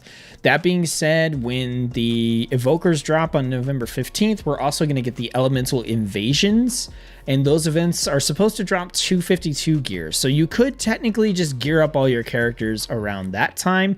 Me personally, I know there's a good chance I won't gear up every single character that way, and I'm not worried about anima on a lot of my characters, so just leveling them up, pulling pieces here are fine for me. These are 233s, so like in the case of my mage where I had a level 84 ring, I'm cool with just grabbing this from this vendor. So buy anima gears on that list. If I play, I'll probably play Frosty K first. So I'll be transferring a character. Might work on getting her tier set. I'm not sure. She's fully decked out with main gear and a speed set. So the tier sets bonuses are currently disabled. So you would just be getting them for the stats and the eye level. So kind of depends on what sort of time you want to invest in. You may just want to do the elemental evasions when they drop on the 15th or come out here. So professions, I have auction all mats. So I have materials from like multiple expansions that have been in my character's bags that I just like, they just sit there. I started auctioning them off using Auctioneer The ones that I couldn't auction for much, I left in here, and I'm either going to like eventually put them up on the auction house, or I'll vendor them, or I'll throw them in the guild bank. Probably if they're from old expansions. I don't know. I don't know what I'm going to do with all this stuff. But anything that looked like it would sell for a decent amount, I just threw it on the auction house. Buy profession bags. So this is a thing. There was a new slot that was added that I think they took away, which is a reagent bag or something like that. Or maybe they left it in. I don't know. There's a particular type of bag that's coming with Dragonflight. So I'm not talking about that one. Okay, I'm not talking about that bag. But you can, let's say your character is like mining and herbalism. What you can do if you fill up this, or alternatively, if you don't, is you can take your bank slots and you can add like an herbalism bag, and you can add like a mining bag here. And then what you could do is you could take your materials and put them into your bank, and they'll go into those bags. And then you can keep this tab over here, which doesn't have a ton of slots, and just have this be all your miscellaneous ones. All your random stuff that's not actually from your profession can go in this one, and then you can keep your other stuff over here. Either way, having a profession bag is just a good thing to do. I probably should have this like underneath here. So choose professions for Dragonflight. A lot of my characters just have random professions. I haven't really paid attention to them because I haven't given a crap about professions in several expansions. I think the last time I kind of cared about professions was like Warlords of Draenor, and that was because of garrisons. So yeah. Now I need to go through and I need to look at my characters and go, okay, so he's herbalism and mining. Am I keeping him that for Shadowlands? Or not Shadowlands, for Dragonflight? Or am I changing it? Okay, once I've chosen that, let me get my bags and let me make sure I have the profession tools that I need, whether it's a mining pick or the herbalist spade or whatever. So that's what I have for professions. If I decide to do my hunter, it will be getting her geared up. She has the beginning of Shadowlands gear, my horde hunter, that is. Yeah, and yeah, a lot of my characters are like that. They don't even have like Shadowlands quest gear. they have what I got along the route from 50 to 60, and that's not much. Good to know about the tier set. I've not played since the beginning of September, so I don't know what's going on. Yeah, they disabled tier sets with the pre-patch. So then quest log, you got to clear out the quest log, right? So what I have here is get rid of old quests that I don't want to complete, that are just sitting in my quest log for no dang reason, because I picked them up and then I hit the level I wanted to be and I moved to the next zone, or I moved to the next thing. Just abandon those quests, get rid of them. If there's any quests that I have in my quest log that I want to finish, because like this one here, I'm at 97%, I'm not going to abandon that. I'll just finish the 3% and get whatever I get for doing the quest, right? Which in this case, I'll get this stuff, right? So I might as well do that. So finish quests is on there, which I haven't actually finished the quests. I got this one to do. I'm not worried about completing these like campaigns. I don't care. So I'm not worried about those. I don't count them. And then quest log at 0. When I'm down to no quests in my quest log, ready to start completely quest log empty for Dragonflight, then I'll check that off. Which, like I said, in this case, I need 7%. So I should probably go kill a rare, do a world quest or something, you know, to finish that off. So that's quest log, and then inventory, right? You gotta clean out your inventory. You can see I've done a lot of that on this character. So what I have is male transmogs. So I have a lot of transmog items that I keep, which you won't really see on this character. You will see, actually you'll see a couple. So I have these bone wands, and I keep these because it says I don't have the transmog unlocked. The thing is, I don't have a character on Horde side that I can mail these to unlock the transmog. That's why I still have them. But mail transmogs to the characters that can unlock them. Sell all the junk in my bags and my bank. deposit all my anima items and get them out of my bag, right? Which you can do at your Covenant, or if you're in Zereth Mortis, you can do that stuff right here. At the Anima Courier, just deliver my anima and get rid of those. Store any special items that you can store in void storage that you don't want to get rid of, but also aren't going to be relevant at all. So there's a few of those. Unfortunately, you can't store like your legendary weapons.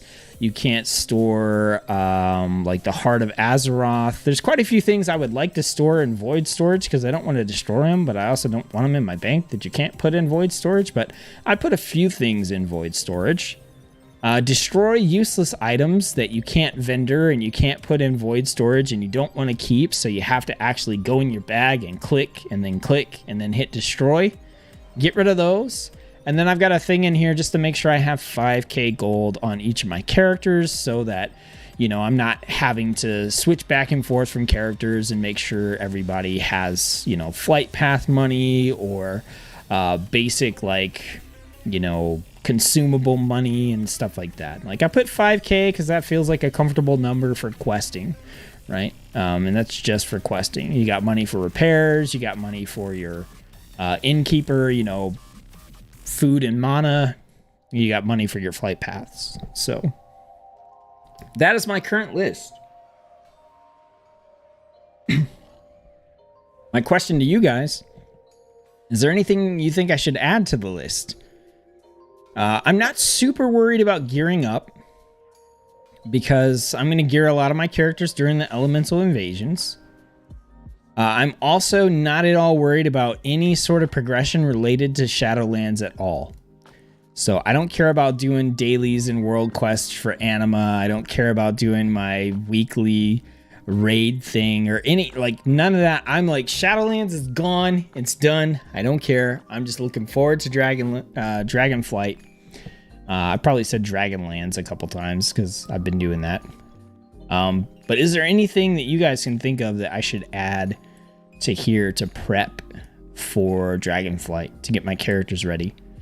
I could do like fixed transmog. That's something I wanted to do. Another thing I wanted to do was go buy that other yak. You know, the one that has the transmog on it, because I don't own it. The only mounts, is it still the only mounts with vendors are the Mammoth, the Yak, and the Brutosaur? Are those the only three that still have vendors on them? Also, by the way, you guys,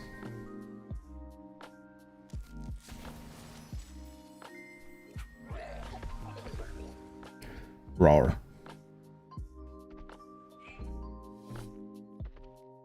This thing is not going to go through any doors. It's not going to fit in any doors at all. It looks cool, though.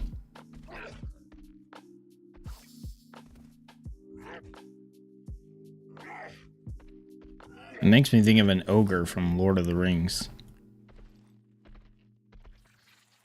That's a big murloc. Definitely buy the yak. Yeah, I have the mammoth, but I don't have the yak. Riz Ramis. Or Riz Ramis. Wait, Riz Ramis. Nah, that's not the guy from the book, is it? Am I totally... His name wasn't Ramis. Was it Riz? I don't remember. Is that the guy from the book? I don't... Or am I talking on my ass here? Is the Brutosaur still available to buy? No, I don't think so. I think the time for that has passed. Speaking of Murloc, I still have it. The Funko Pop? Is that what you're talking about? Okay, let's see. I got this one too. I didn't really care about this one. This is why I didn't want to get the... Like, it's okay. It's okay. It's a snaky snake.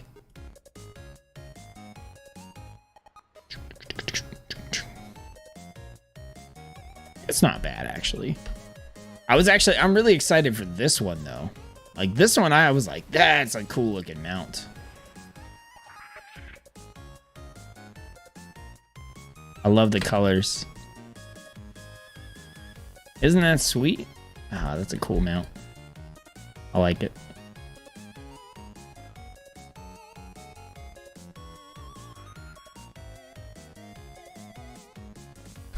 Do we want to speculate about the next expansion based on the mounts they're putting out?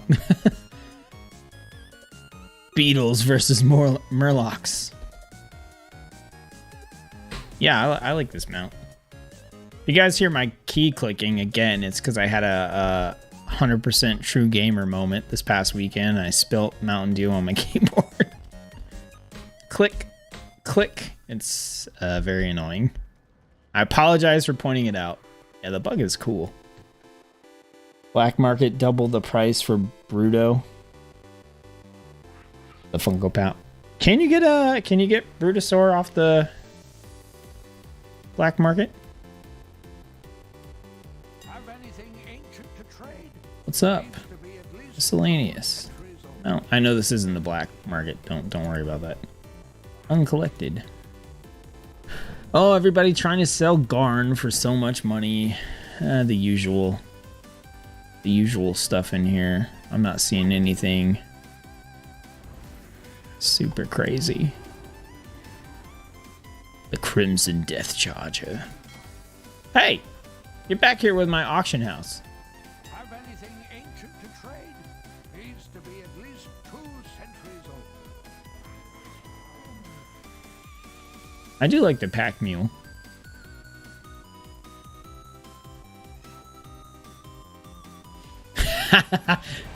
the fell drake that they're giving out as a Twitch drop now. That's hilarious. I bet that person is mad. Oh, by the way, this enhanced dressing room is courtesy of Narcissist as well. Just another awesome addition. And I've got it using class backgrounds. So cool. How do you get underwater in Zareth treasure down there? You have to like pick up a thing and put it on a pedestal. There's like an orb.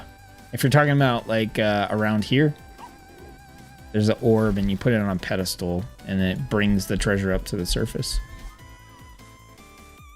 There were a lot of pissed people about that. I laughed. And have to find some Twitch streamers, I guess. Yeah. I was like, come on, Blizz. We're not all on Twitch. I was like, all right, that's just one of the ways I lose out by streaming on YouTube, but I'm not going back to Twitch.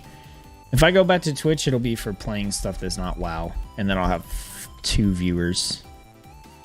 Depending on who of you amazing and loyal people doesn't have to work that day.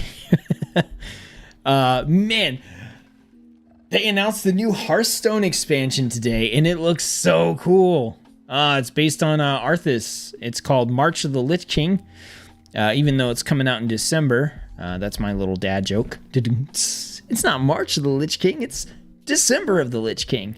But it's called March of the Lich King. They're adding a new class to the game, so Death Knight is coming in. They got some cool deck building stuff. New minion type. I'm pretty pumped. You guys may not know or have known, but you know, I'm pretty into Hearthstone, and I've still been playing it very regularly. I got the battle pass this last season and maxed it out. Well, I hit level 100. I didn't max it out. Level 100 is the end of the rewards. Man, this beetle just looks so cool. Talix, you're awesome. I'm a big fan. Now, if only the transmog in this game didn't suck so hard, I can make an armor set that matched you. I feel really bad about my transmog. We gotta do those transmog runs for the season for sure. But yeah, the Hearthstone expansion, super excited about that. Comes out December 6th. That's also when Marvel Midnight Sun comes out, and that's a game that I'm excited for as well. Also, that's right after Dragonflight, so damn. It's gonna be a busy winter. It's gonna be a busy winter. Don't give up your day job. What? My dad jokes aren't good. I can't go on like a blue collar comedy tour or whatever. Like, do what all those hee-haw funny guys, funny, those funny comedians do. You can upgrade Pucka Puck to be able to go underwater, and we'll get treasures for you as well. Oh, thanks, Dandy. Didn't know that. Haven't really messed with Pucka Puck too much. Although I did get some little costume upgrades for him. Aw.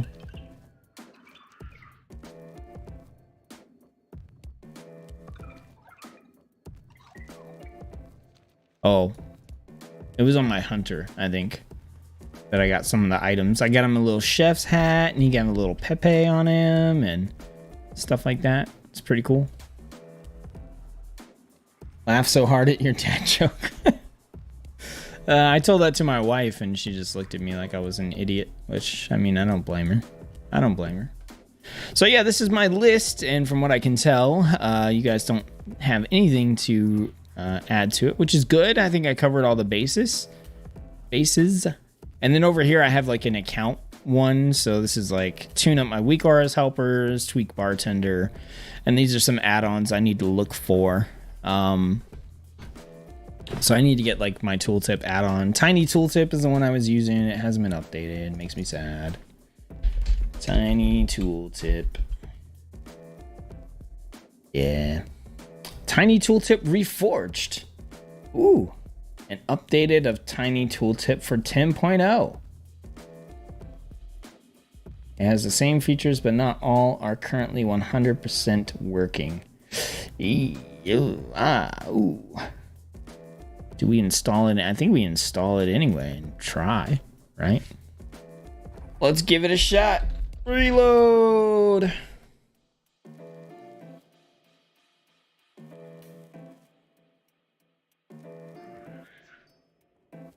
Okay. Hey, it's doing what I want it to. Sweet, let's set it up. What is the command now? TTR. Tiny tooltip reforged. Oh, tiny tooltip reforged. Got it. Skin more frames. Mask. It's mask. I don't know. Background. It's fine. I don't care. Why are you? Oh, okay. There's something over here, sir. What's over here? What are we looking at over here? I gotta listen to my robot. Oh, you found a... Cool, you found a chest.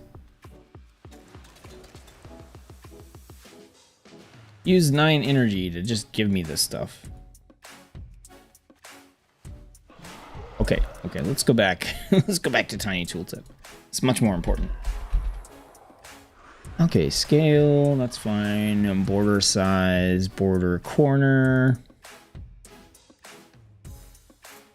KT. Yeah, KT's nice. BG file. We're going to go Dragonflight. Look at that. We got the Dragonflight. Cursor position to the right. Yes, that is what I would like. Returning combats. Yeah, that's fine. Colored item border. Show item icon. We'll check that out when we get into the bag. So player, show target. So if I click that guy, no, I don't care about the target. Brave for dead, class, border background, class background, position's fine, faction big, no. Raid icon. No. Role PvP. Factions fine. Class icon I don't need because I have the border color friend icon. Don't care about their title. Don't care about their realm status. Don't care about their guild name. Rank, realm, level value, yes. Faction. I probably do want a faction name. Actually, I have the faction icon, so what do I care? Race name, class name.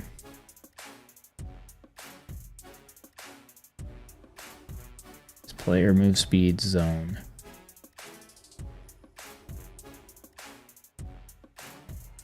Okay. NPC.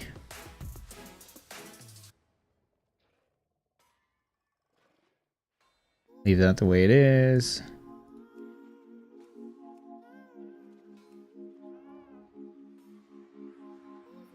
What is the big... Oh, that's her health. I don't want the health. I don't care. Name, level value. Yes. Race, class. Zone.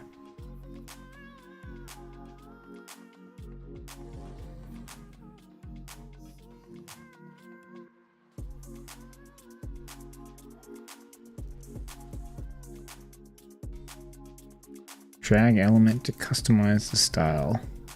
I'm good. Oh, status bar. Okay, that's status bar text. Height, font, texture, position. Font size. I don't care. I just don't want it to be so damn big.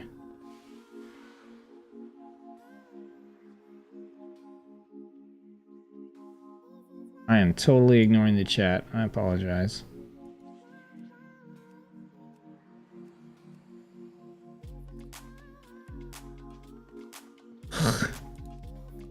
That's annoying. Just let me get rid of it.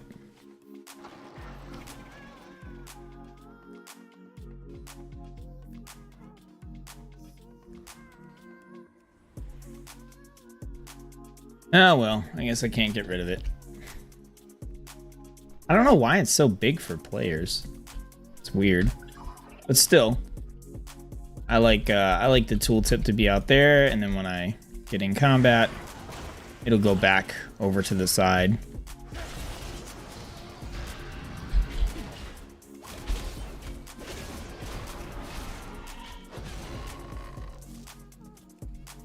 What'd you find, little buddy? What'd you find over here? I think it's gone. Okay, cool. So, tooltip. Works good enough for me. So I can to-do list, cross that off. Tooltip, done. Cast is back. Cool. Nameplates, I think I was using tidy plates. Tidy plates with a space. Tidy plates, and it was updated. Sweet.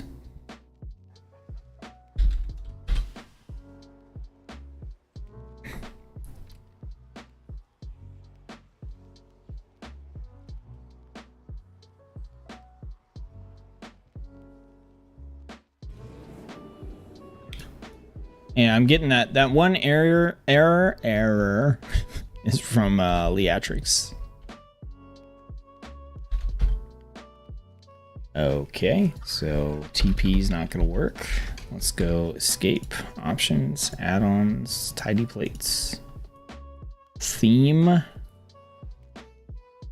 graphite, neon, quatra, I think is what I was using. Yeah, quatra.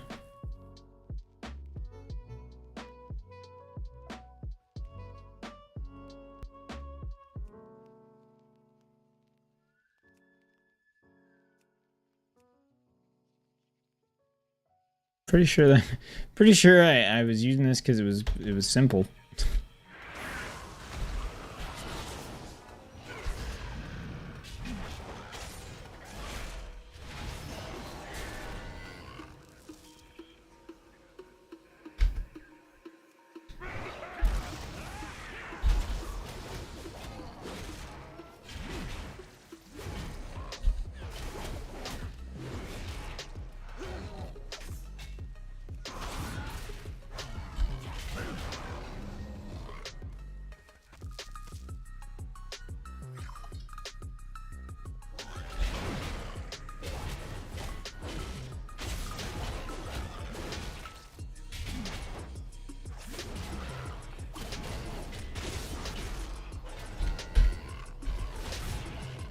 Somebody showed up. Oh, it's Puck Puck or whatever his name is. Puck. Yeah, works for me.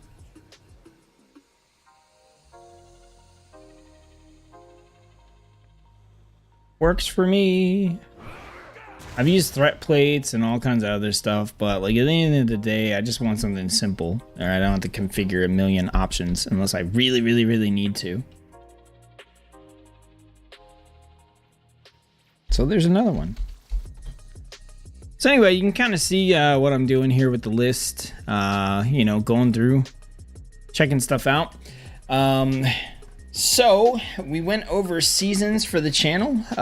Coming up here in the next week to 2 weeks, what you should be seeing from me is you should be seeing a dedicated UI import and keybind video. You should be seeing a video talking about my UI and my add-ons once I've got them all sorted out. You should be seeing the leveling guide video for Protection Warrior. That's going to be the first one that I do to put out here on the channel as an example of what you're going to see in terms of leveling guides for the season. And I think those are the main things I have. If you want to join us, the next guild event that we're doing is going to be this Sunday morning at 9 a.m. Central Time. So it's also 9 a.m.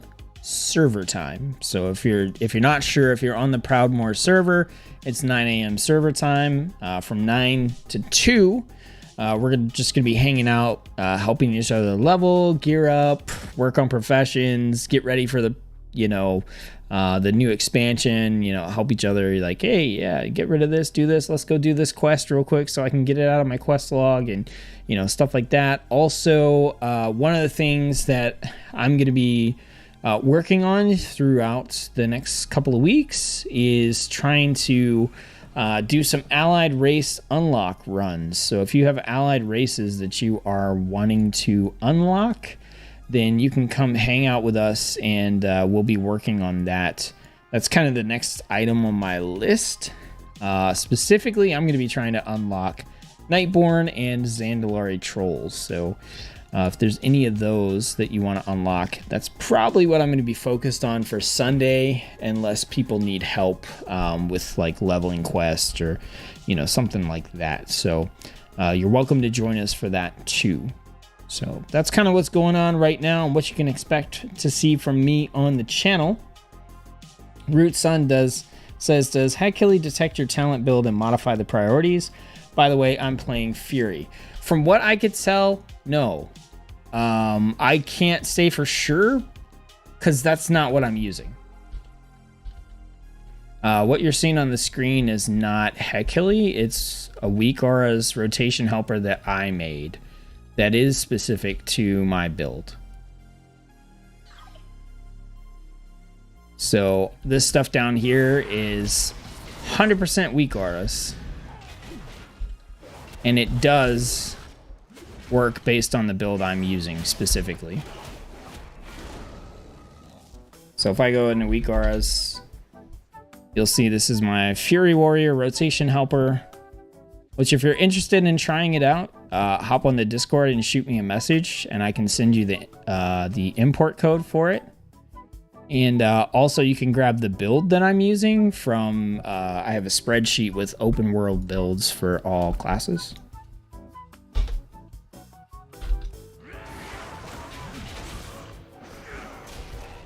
But I think Headkilly is going to be good for if you just want something that's like generic. Doesn't really matter what build you're playing. My impression of trying it was that it's solid.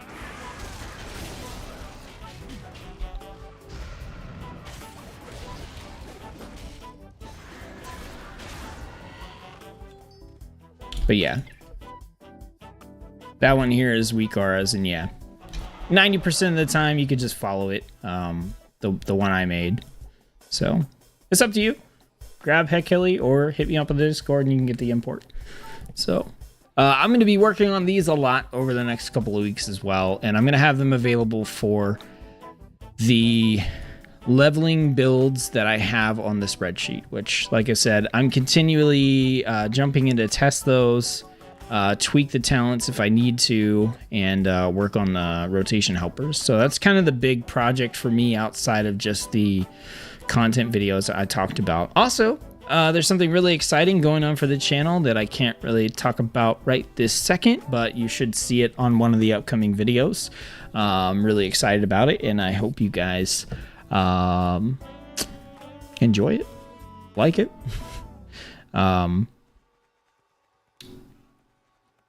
Can't really like spoil anything, but I got a brand partnership, so I'm gonna be throwing in a little brand advert in an upcoming video, but it's not really like a big like revenue generating thing, provided that the product I get is good. It's stuff that I think you guys would like. So I've gotten offers for brand collaborations before, not a lot, a couple, but I never did any of them because I just was like, I don't care about this product. So why would anybody watching care? Like, but this is something a little different. So can't spoil what it is and all that stuff, but it's pretty exciting to have that. So that's cool. So, all right, you guys, I think that is going to do it for me for this stream this evening. I didn't really have much of a plan for anything beyond talking about the add-ons and the season and UI and expansion prep and stuff like that. You may not see me in a live stream until we get the Evokers dropped, which is 2 weeks away. So I may skip a week on live streams just because at this point I don't really have anything to live stream. I'm not really doing anything in the game that I think would be that entertaining. I'm prepping for the expansion. So once the Evokers are out, though, I'll probably do a live stream for going through the starter zone and, you know, checking them out and everything like that. And then when those drop, we're also going to have the elemental invasions, and I'll definitely live stream for those, gearing up characters and elemental invasions. So you may not see me next week. I won't say for sure, but there's a chance that there will be no live stream next week, but I'll make an announcement if that's the case. So you guys have fun. Don't forget, you can hit me up on Discord anytime if you have questions or if you just want to hang out and level. Appreciate you guys tuning in today. I know it's a little bit more of a nerdy stream, but I appreciate being able to do it, and I appreciate you guys chatting with me and watching. So, Root Son, okay, but right now I got a problem with Discord. You can also email me. So the email should be in the description of this stream. It's tsetzuko.gaming@gmail.com. So if Discord is a problem and you want to like import the WeakAuras code or ask a question, you can always send an email to that address and I'll reply. Cass use every emoji. The unicorn one is the best. I like your UI style. I'll definitely keep my eyes on your video update. Yeah, that will be coming. I think it'll be here next week. I need this weekend to kind of make sure that I've had time to like test everything and look for all those other add-ons that I still need to get. And then also I have to that's going to be the video that I work in the brand partnership, and so I have to get that set up and approved and everything as well. So it's not going to come out in the next couple days, but it'll probably come out next week. Thanks for streaming. Nice stream, and we'll hit you up for the Demon Hunter Havoc Week auras. Okay. I am going to be on WoW after the stream, so if anybody wants to hop into the Discord and hang out and play, that's where I'll be. So I've pretty much been there almost every evening. So anybody who wants to hang out, level, whatever, I'll see you there. All right, guys, that's going to do it for today. Thanks for tuning in, and I will see you next time.